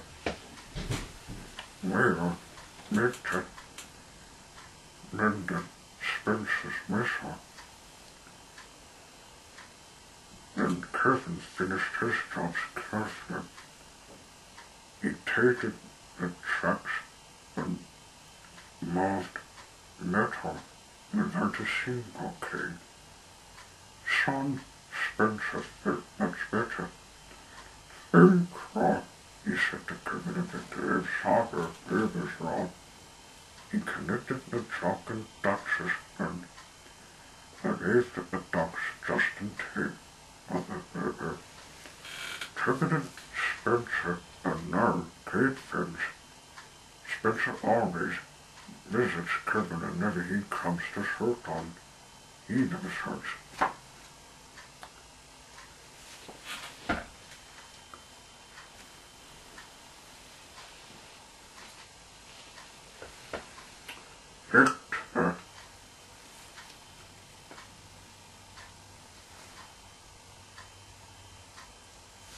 This is a story about Victor, a senior red ensign who runs the Sultan steamworks.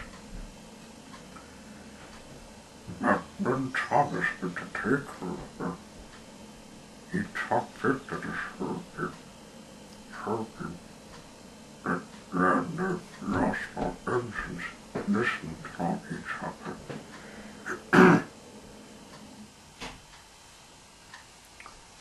One morning, Thomas, the head considered a special job, and raw one for Thomas. Jag måste locka efter bestämmelser.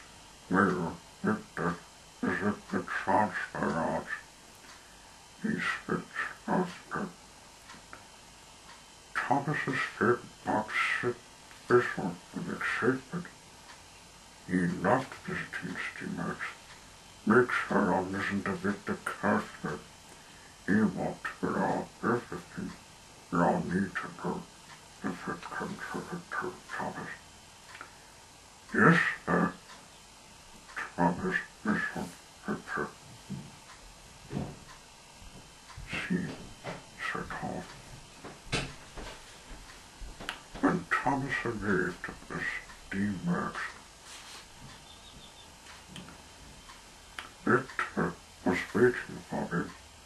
Everyone needed Victor because he always knew what to do and kept the steamworks running smoothly.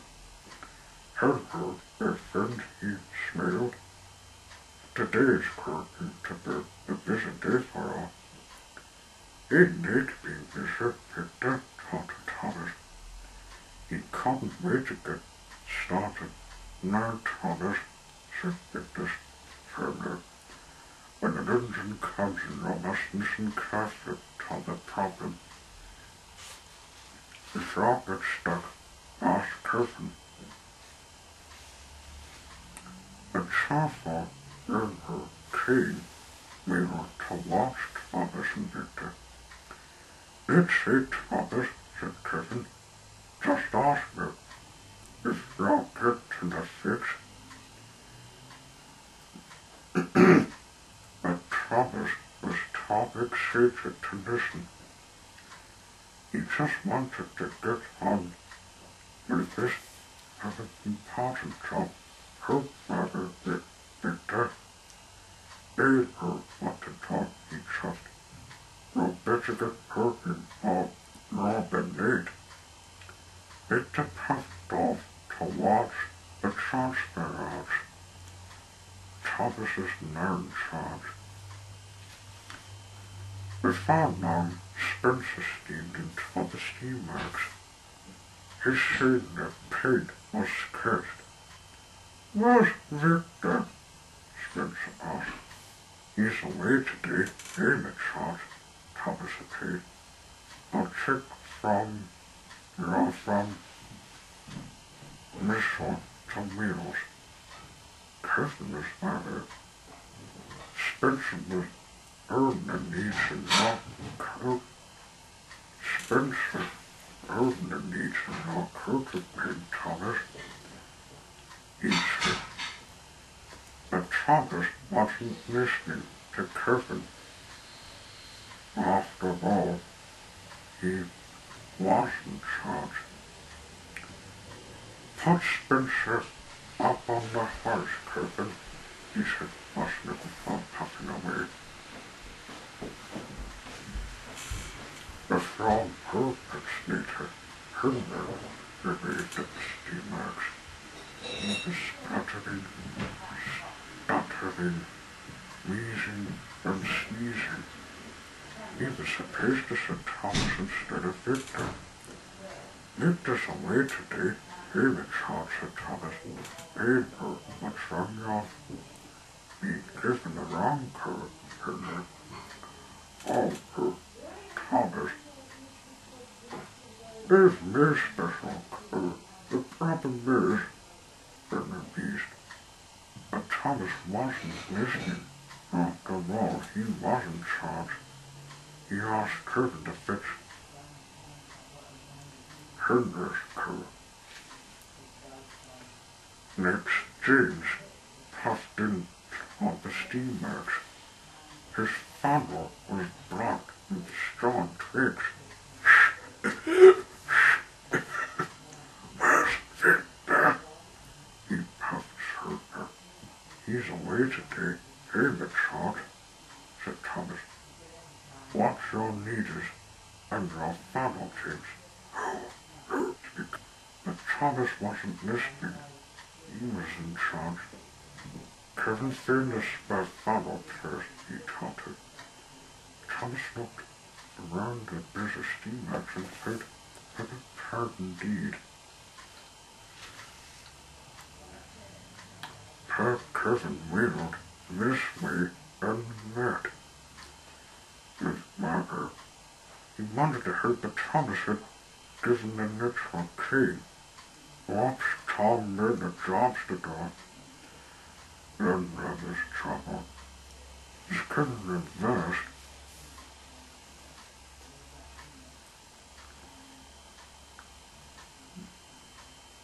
With Henry's curve, he bumped into the control panel and sent Spencer shattering in the air.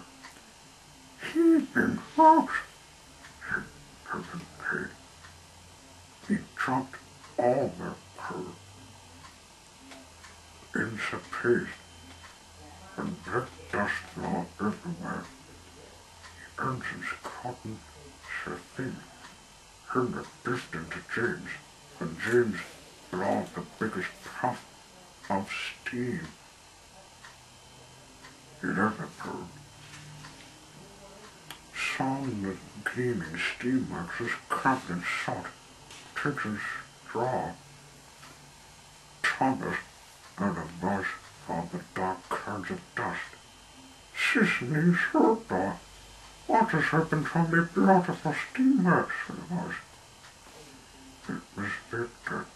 He'd raised Victor from the transfer house. Thomas looked at Victor, but at the mess, and muddled around them. It's sorry, Victor, this is all my fault, Thomas said. He didn't listen to Kevin, and he didn't listen to my films. He was too excited. Oh, look at the mess he's made, he puffed Victor. Thomas is pretty sober. I think my films law and right, Victor puffed. But if you'll listen carefully, Thomas, now you can clean the works, steam works together. This time Thomas did justice. His friends told him. As he took Spencer down from the hoist, it took me chicken from missing and wheels, Thomas. It just needs some raw pig from me, sketches and scarfs, he said. And Spencer smiled, Thomas. Sound of the literal heard from Victor's Spencer's silver paint was sparkling again.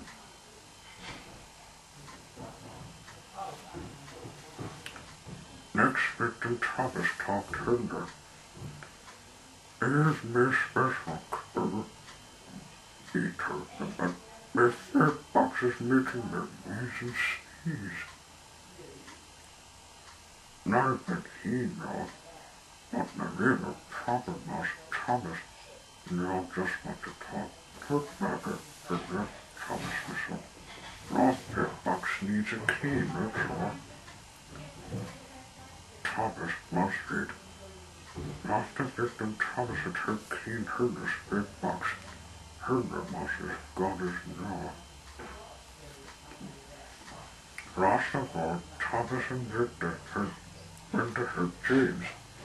He don't need a funnel, James said. He just needs the old funnel clean and polished. And the funnel, that James, the thought now, James is shaded from tender to subplate. Now the engines are ready to be the rascal again. The steam works was clean. Thomas promised that next time he'd visit the steam works, he would listen to what Victor told him.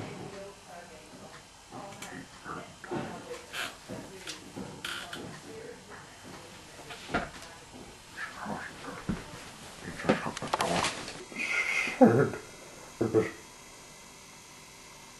was coming on toward us. Hawk took the Satan, James. I'll take care of that. Made us a process, created from it.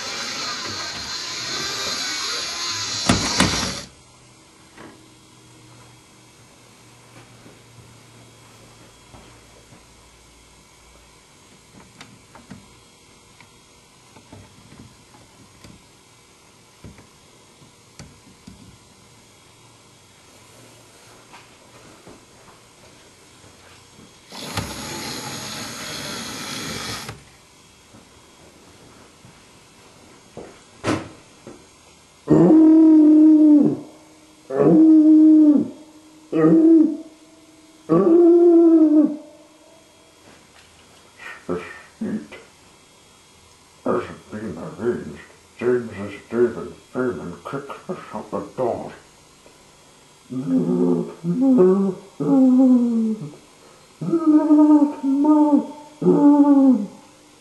Said Davis in a smoky voice.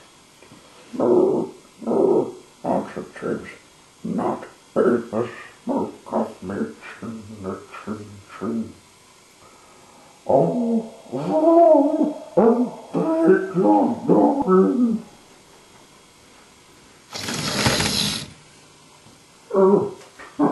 Exclaimed Hilda.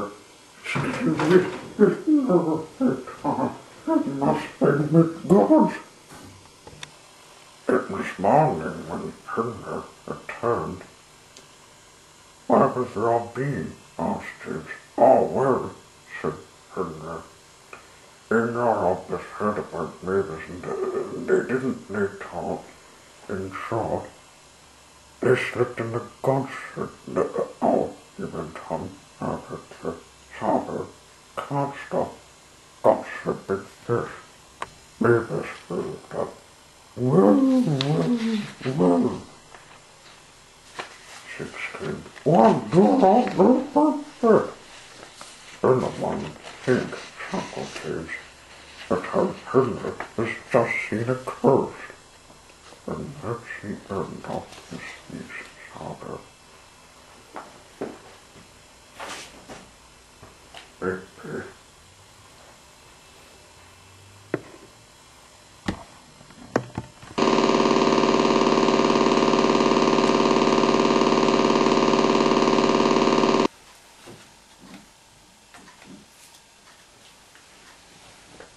Herbert and Sherman.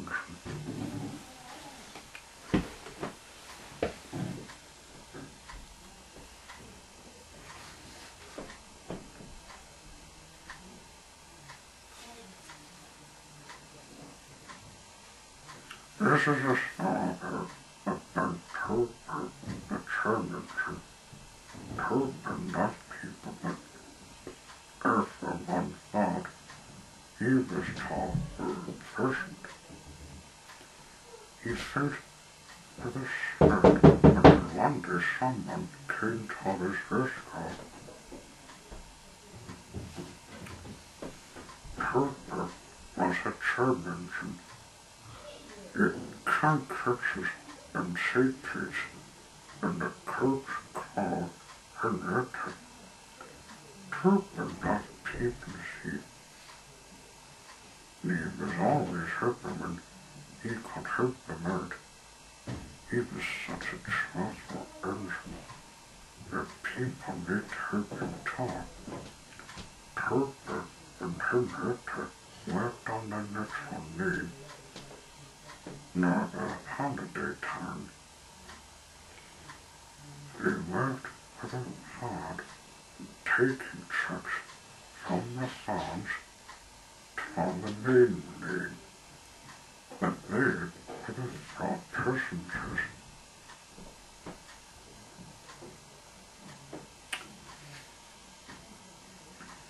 It's not fair, grumbled Henrietta one day.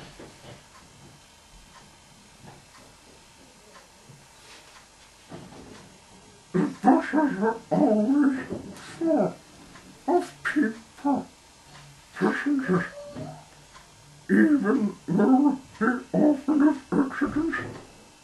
never have accidents, but it's hard in the passengers. They can't understand it, said Herbert Phoenix.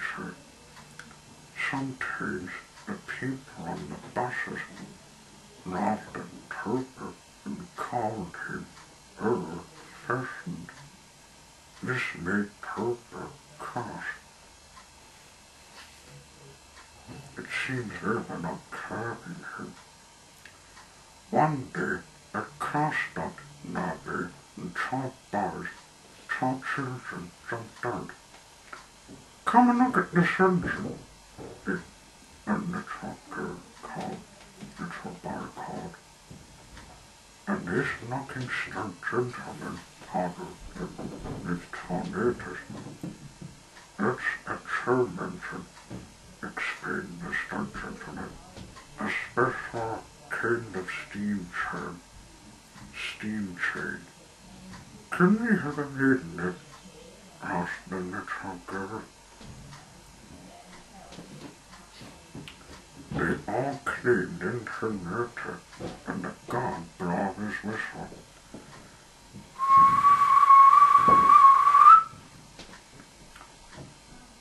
Herbert sat tall, feeling proud to his passengers. Hip, hip, hooray, said the narrator. She rattled along. The stunt gentleman and his family enjoyed the maid. Thank God, Herbert, he said. Whistled Herbert in the pig. Come again, son. We made it, on the circuit, and the maid got big. As time passed, Herbert and Henrietta saw the tracks to take, and they were passengers at all. One morning the driver looked and said, "It's our last day, Herbert," he said. "I bet it just says we must cruise tomorrow." At the end of the day, Herbert puffed through the top of his head. "Oh, Doctor, once more," he said unhappily. But the next morning, Herbert, with a big surprise, and lifted the gate of his driver. "It's from the stunt gentleman," said the driver. "Do you remember him, Herbert?" "Yes, I remember him very well," said Herbert. "He knows how to speak to engines." "No wonder," said his driver. "The gentleman was the second controller. The second controller needed extra help on his railway. He thought of a nice little engine, even on a holiday." Herbert could hardly believe it. Herbert and Henrietta set off that day. They were very excited. When they arrived at Tittman's church,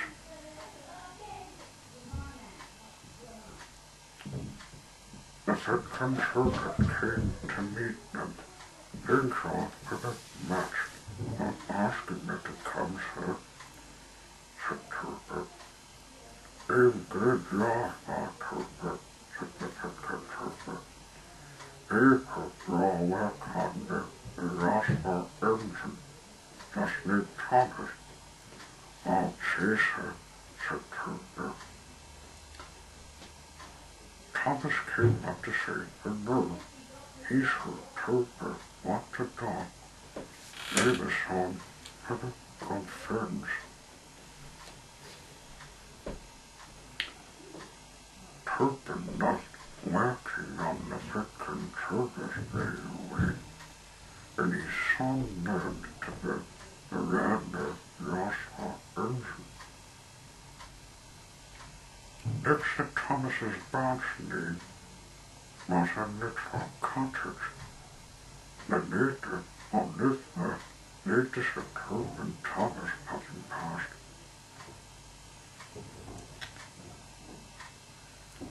She always waved Thomas on the window.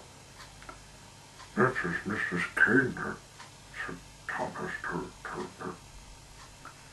She's in heaven well, and she's to stay in bed all day. Her neighbor said Turban. It is we call her Pep. From then on, Turban Thomas always whistled to Mrs. Kaner. When they passed the cottage, one day it was raining hard, as Thomas carried along the check with Turban following behind. Suddenly, Thomas's disappointed at Mrs. Kaner's cottage. Something's wrong, he said. A big red cloth was waving under the cottage window. Perhaps Mrs. Kaner needs her, said Thomas's payment. Thomas stopped carefully, just before the bend in the check. Thomas's Steve and Freeman traveled to the cottage, but when they looked round the bend in the check, they understood why Mrs. Kaner had stopped them. And Lindsay, said the jailer, Mrs. Kaner had saved our lives. Mrs. Kaner had seen the Lindsay and waved a red dressing gown and from the window to warn the urchins. The neighbors came next day, and a very special train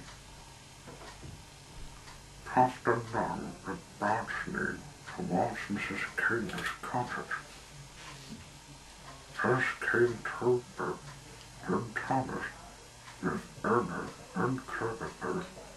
Last of all came Henrietta.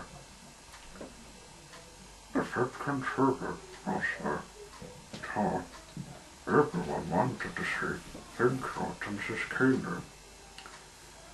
When they reached the bend in the check, they stopped. The people got hurt and came up to the cottage. Turban and Thomas missed the comfort too.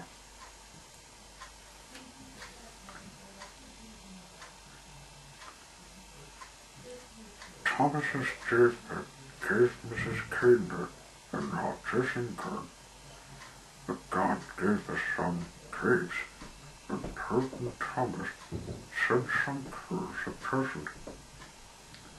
The engines in there would need law. We need to give them these tickets for the tickets received, said the controller. We hope wrong that better in the sunset.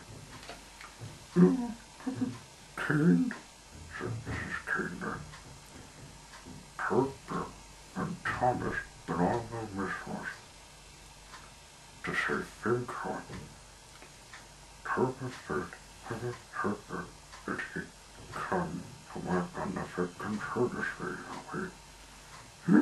Help me, said Trot, said Henrietta.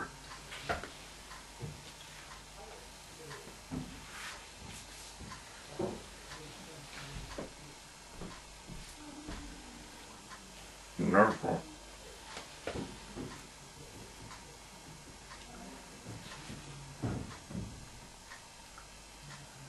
This is a story about Neville, and little Angelo just wanted to be friends, but Thomas and the others wouldn't give him a chance, and that got them all into trouble. One morning, the second sugar made an announcement. En na önsen is er weer dan die ene kiezen. His name is Never. You must all make him film maken. I wonder how this Never benedict. Thomas said together. A steamer. He's a steamer like us. Together to pay. Later that day, Thomas had stopped at the signal when the signalman called out to him. The bit ahead is unsafe, he said. It needs mending before the engines can cross it. You must go to the docks and collect some in to the paper pit. If the docks ever bet where there's never been our engine, never was a steamer, but he had a square bottle with a diesel. Ever in bed with being daughter. In her house son whose trucks, he said. But they cost never hardened on the trucks. The diesels laughed. Never looked sad. It's not your fault, Thomas, said a steamer or a bed. He laughed even harder. When Thomas arrived at the docks, he thought he saw Herbert and Bert laughing with Neville. There's no engine, he thought. He seems to be friendship with diesels. How strange. Thomas trucked off to Netford station. He'd better be careful that no engine won't change at the platform. He saw him laughing with Herbert and Bert at the docks. James shocked a steamer finished with diesels. He trucked off to the water tower. But no engine never is best friends of the diesels. He puffed a person as he passed. He doesn't make steamers, Thomas told her. It's a person material at the rich and there's not never. In our engine, he told her. The diesels have turned into big into steamers. James heard it from Thomas. When Thomas arrived at Kirkensgate, the head controller was there. Hey there, got an important job for us, he bombed. You must warn all the engines not to cross the bridge until it is apparent. Thomas is prepared. It was a random and also job. Then he heard a whistle. Someone was coming, he had to warn them.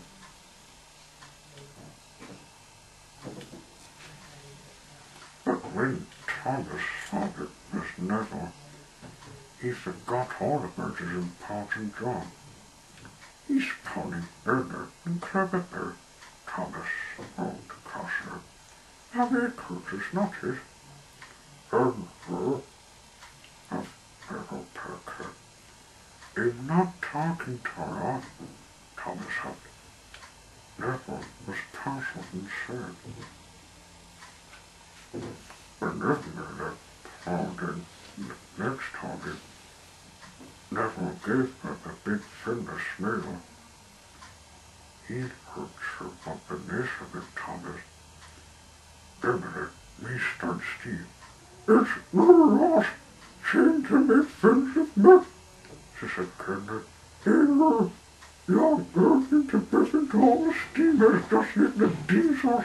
Tell Joshua. Neville didn't know. Miss Mr. Talking. But the station master blew off his whistle.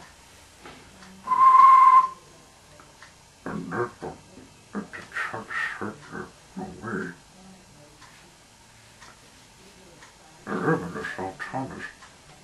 peaceful wanderers about Herman and about Neville, just a person to watch out to James.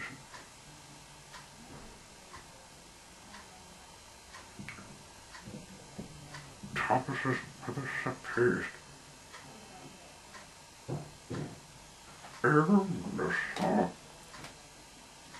illness is on Neville with the diesels he paid. But before Herman compulsion to the head.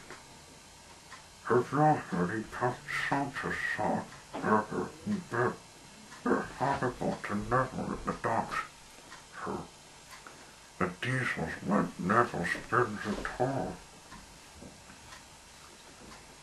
All of a sudden, Thomas remembered when Neville was cooking. Neville's heading for the broken pitch, he cried. He must stop him. Neville was speeding along. Suddenly, he saw the beggar on the track. He slammed on his brakes, but it was Tom Nate. His front wheels went over the broken end of the bridge. Thomas came racing up and saw what had happened. He knew it was his fault. Then he had made her. He won't hold Neville back.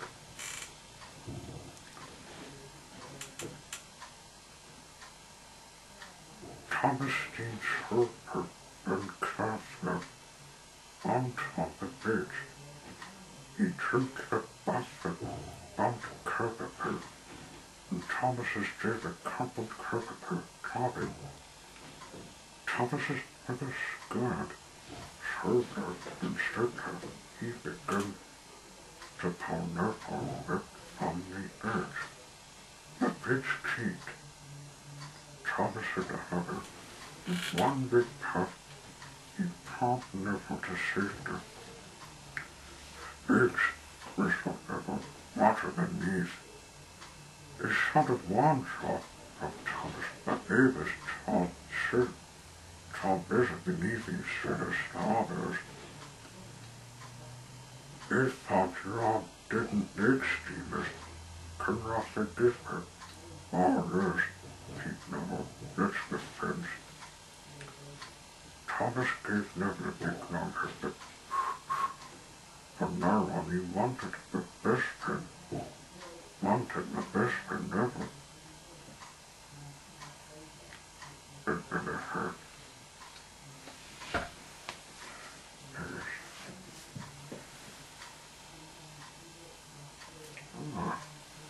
Who's her?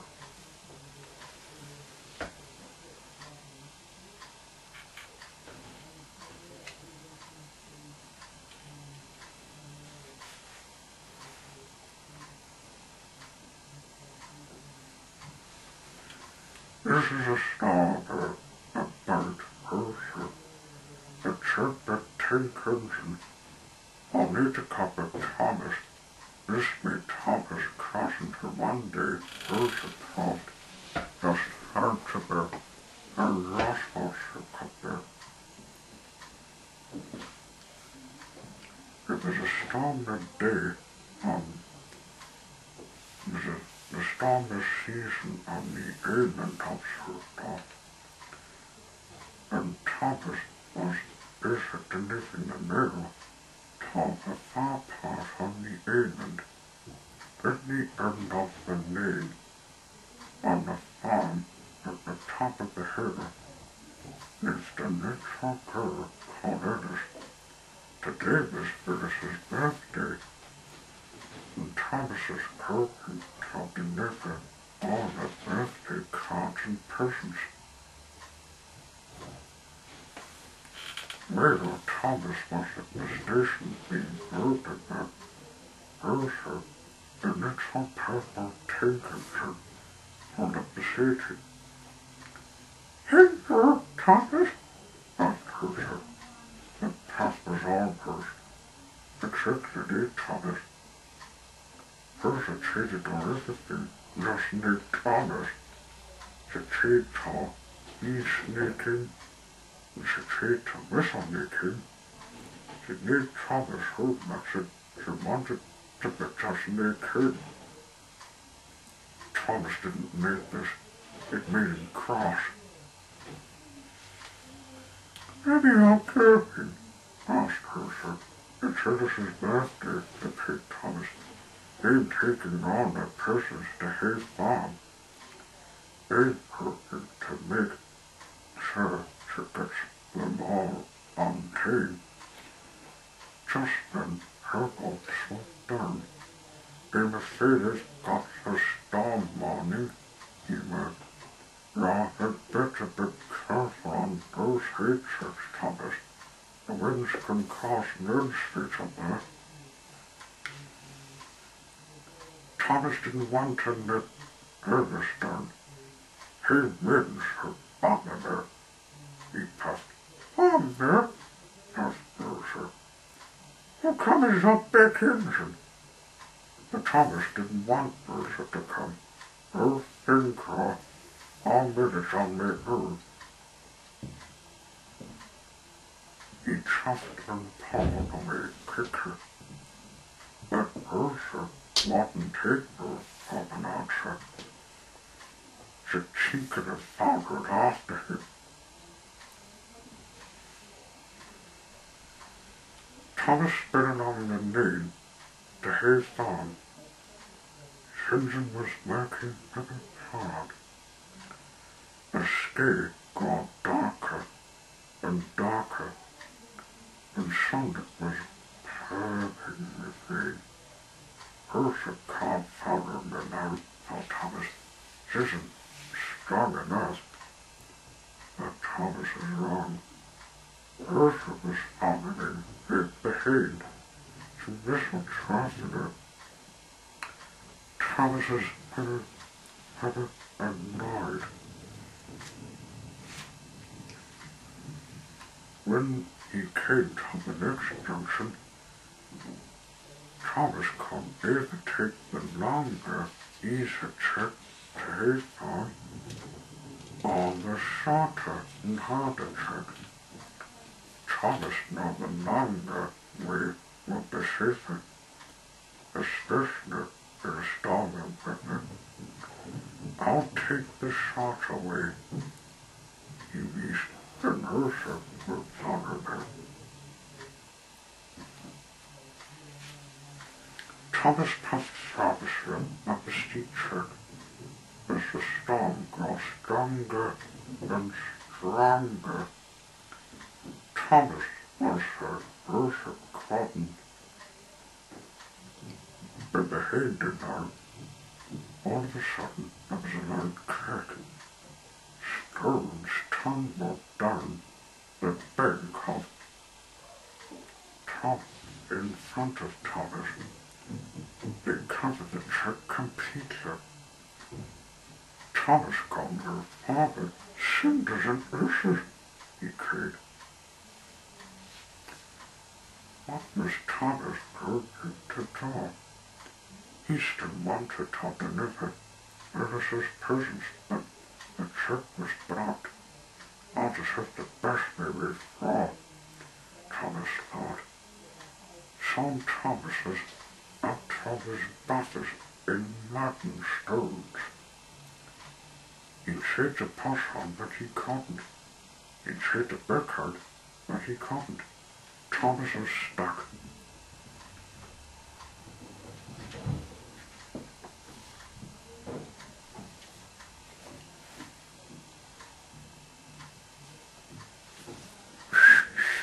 The knock of engine was coming up the track. It was Herschel. Thomas felt rather sure, but he felt rather good, said Herschel. "I couldn't get help," she choked. "Wait," laughed Thomas. "First minute I'll deliver Alice's presents on her." Herschel was rather hoping that Thomas had asked her to deliver Alice's presents. "Of course he will," she chucked at her.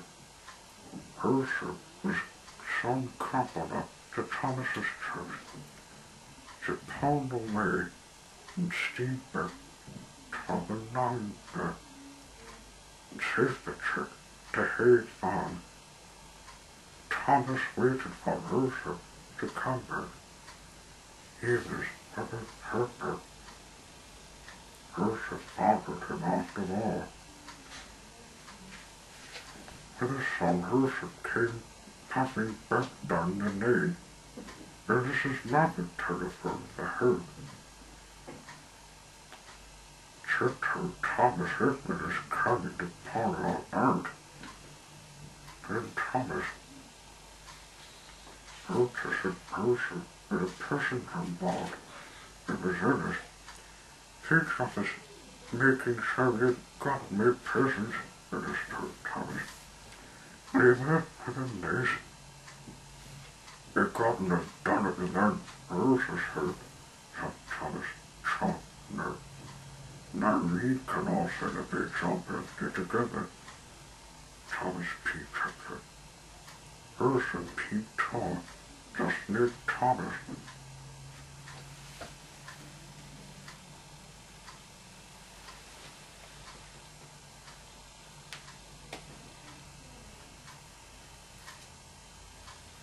It's better Christmas now, after we this. It's the Bramgroatfilms.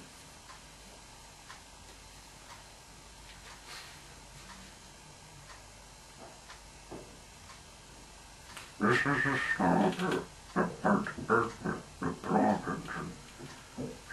There's an older waiter, older engine.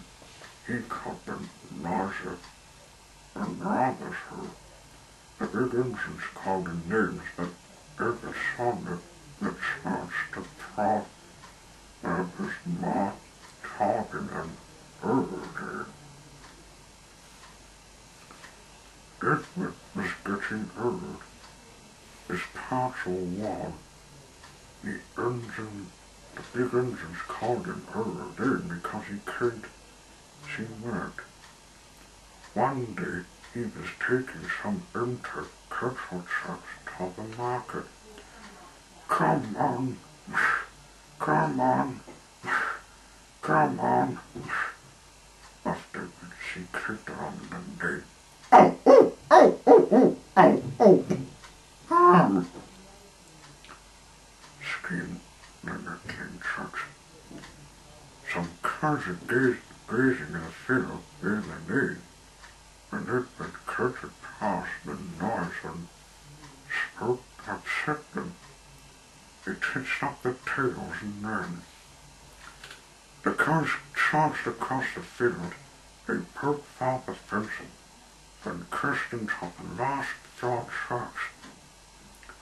A captain broke, and half the trucks had left behind.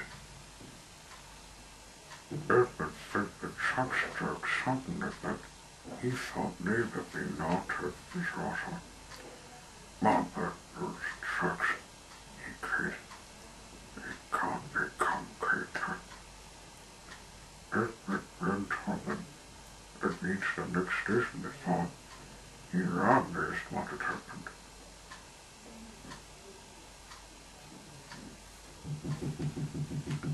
Because of the accident kick that reached the upper engines.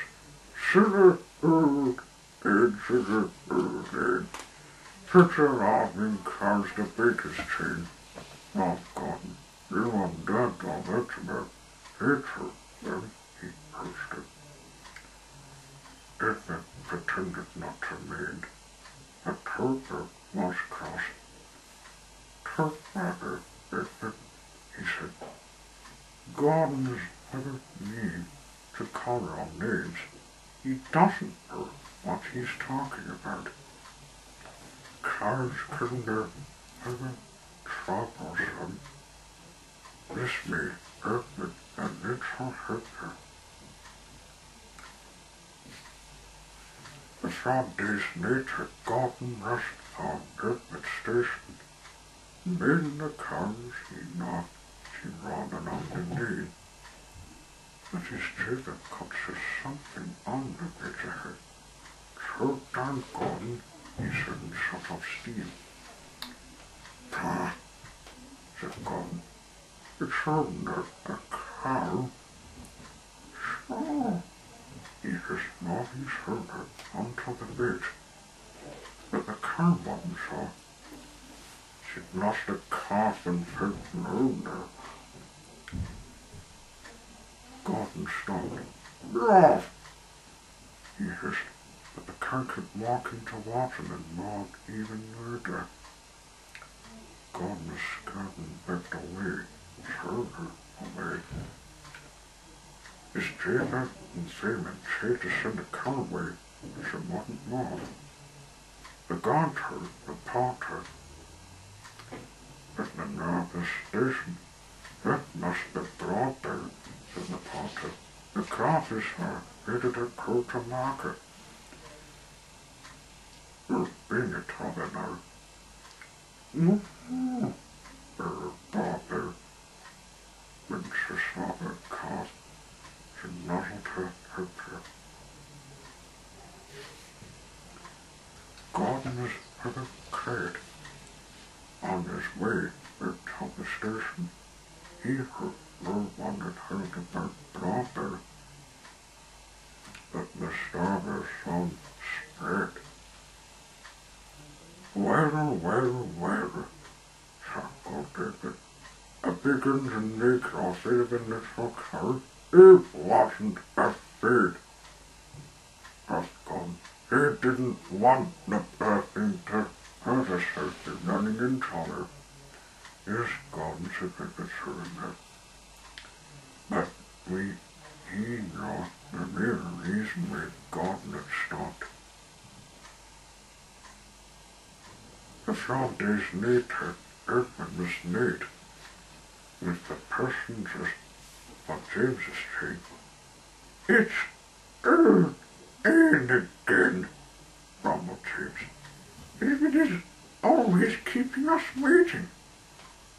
Thomas and Percy were annoyed. In? They snorted. Where could be drawn the vicinity? Yonder.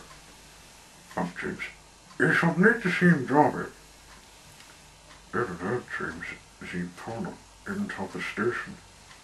As he just smiled. Later that week, James's jailer felt unwell. His foreman was ringing out of a newspaper. He had the signalman shirt. James was puffing away without a draper. His foreman ran after him, but James was croaking so fast. The signalman had to halt the other trains to make sure there wasn't an accident. Top boys were standing on James's footplate, explained the signalman. When James started, James's foreman returned. It is being inspected. He needs a pull in a kind of weather. James's foreman was waiting with the pull. And when Edmund arrived, Godman, said the inspector, jumping. Oh, rather, in our kitchen. After. But now James says, have a fatent. It wrong is that he didn't have a jafer. He can't stop, he will. Help! Work, Robert. He puffed with earth ounce of steam he heard, until he was level with James's buffer beam. Inspector Kessler came out of Edmund's cab and stood on his front. He made him rush.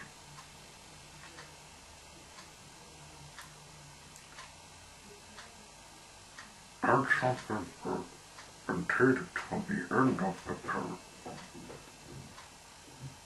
He was chained to sit with her for James's buffer. in Sweden match, and the Javen in the fell,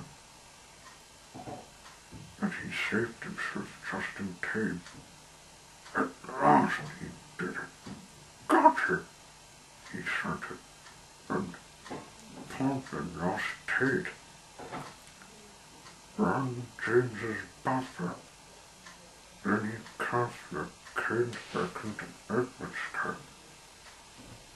Edmund's Jacob beat James, beat Gentler so he didn't slip the room. And James's Freeman scrambled across and took control of James. Edmund and James puffed the shake the shade. The other day caught after all, chuckled Edmund. He suffered, whispered James. Thanks for saving them. Long as splendid. When they reached the station, the second circuit was waiting. It was a fine piece of work, he said. I'm proud of you, Edmund. You shall go to the election with the one parchment. Not pin crosser, said Edmund. It would be nothing not to kick them all. James's Jameson got better and went back to work. The knobs of bars had got such a shock when James started knocking that they decided to wait until they were matured before chained to Jave a chain again.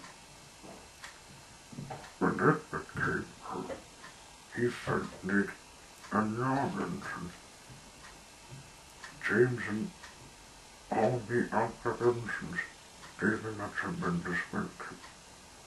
Even Gordon returned and saw Edmund was for the purpose.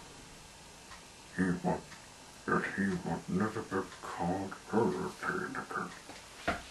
He earned.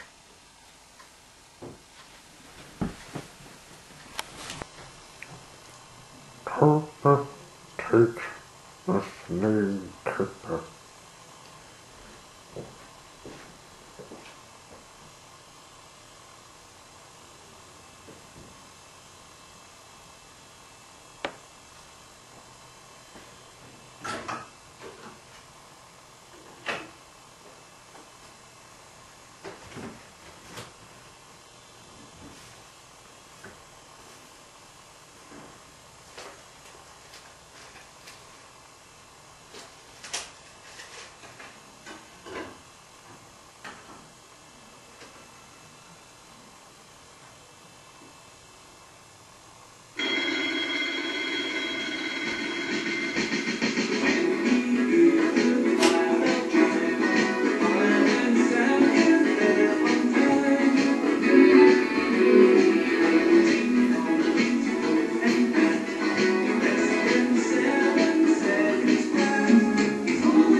Herder was history in the switch finished with the sister method when the second silver came in.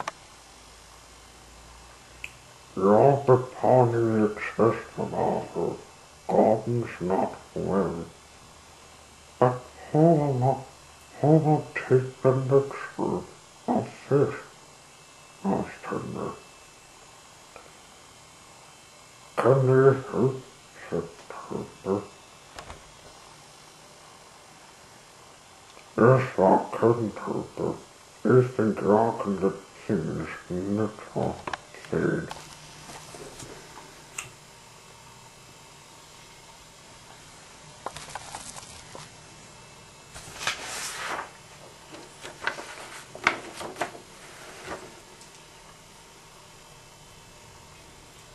It was dark here next morning, and Herbert was shouting at the ends in the big fan.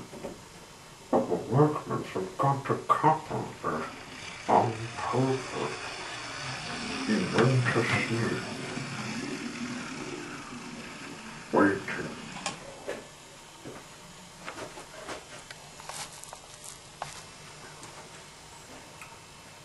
Morning came, and the last bent. Herbert heard Captain start. What made me jump? Well done, said the workman.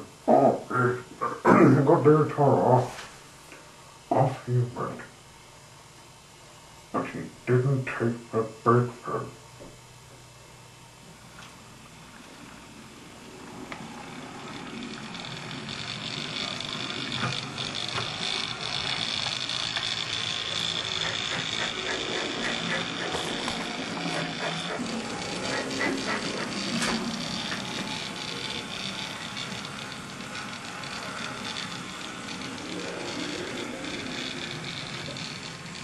It was Herbert taking the big clipper, and Herbert found it to the top to fall.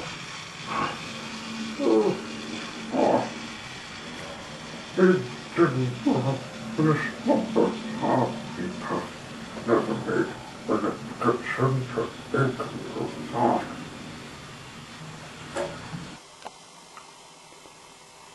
Some of the fish once delivered and he began to go up to speed. But it's starting to look simple itself. He came to the hill.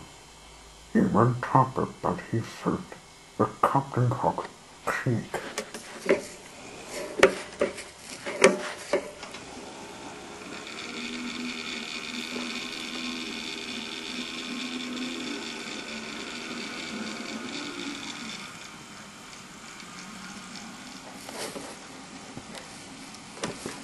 Oh, that's not gone, he thought.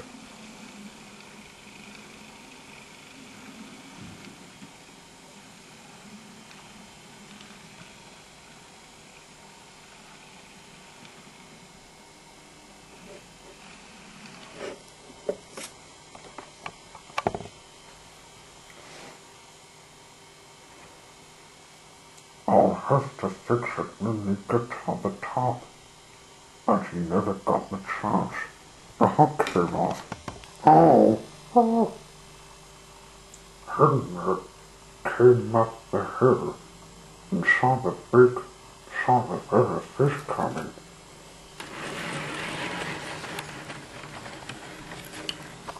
Ouch! He exclaimed. Herbert came down.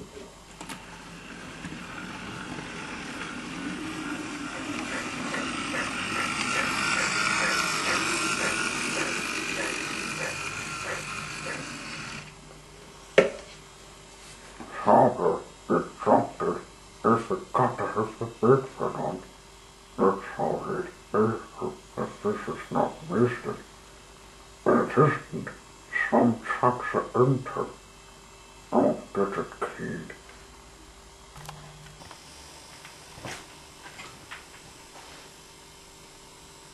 The mess was cleaned up and Herbert went on his way to the harbor with his coaches. Many engines of village even purchased some of the original jobs. At the end of the day, they went to bed. When morning came, Trinidad, in the strange ways of saying thank God, he shouted Cobra in the dark room. He wanted some smell wake-up call.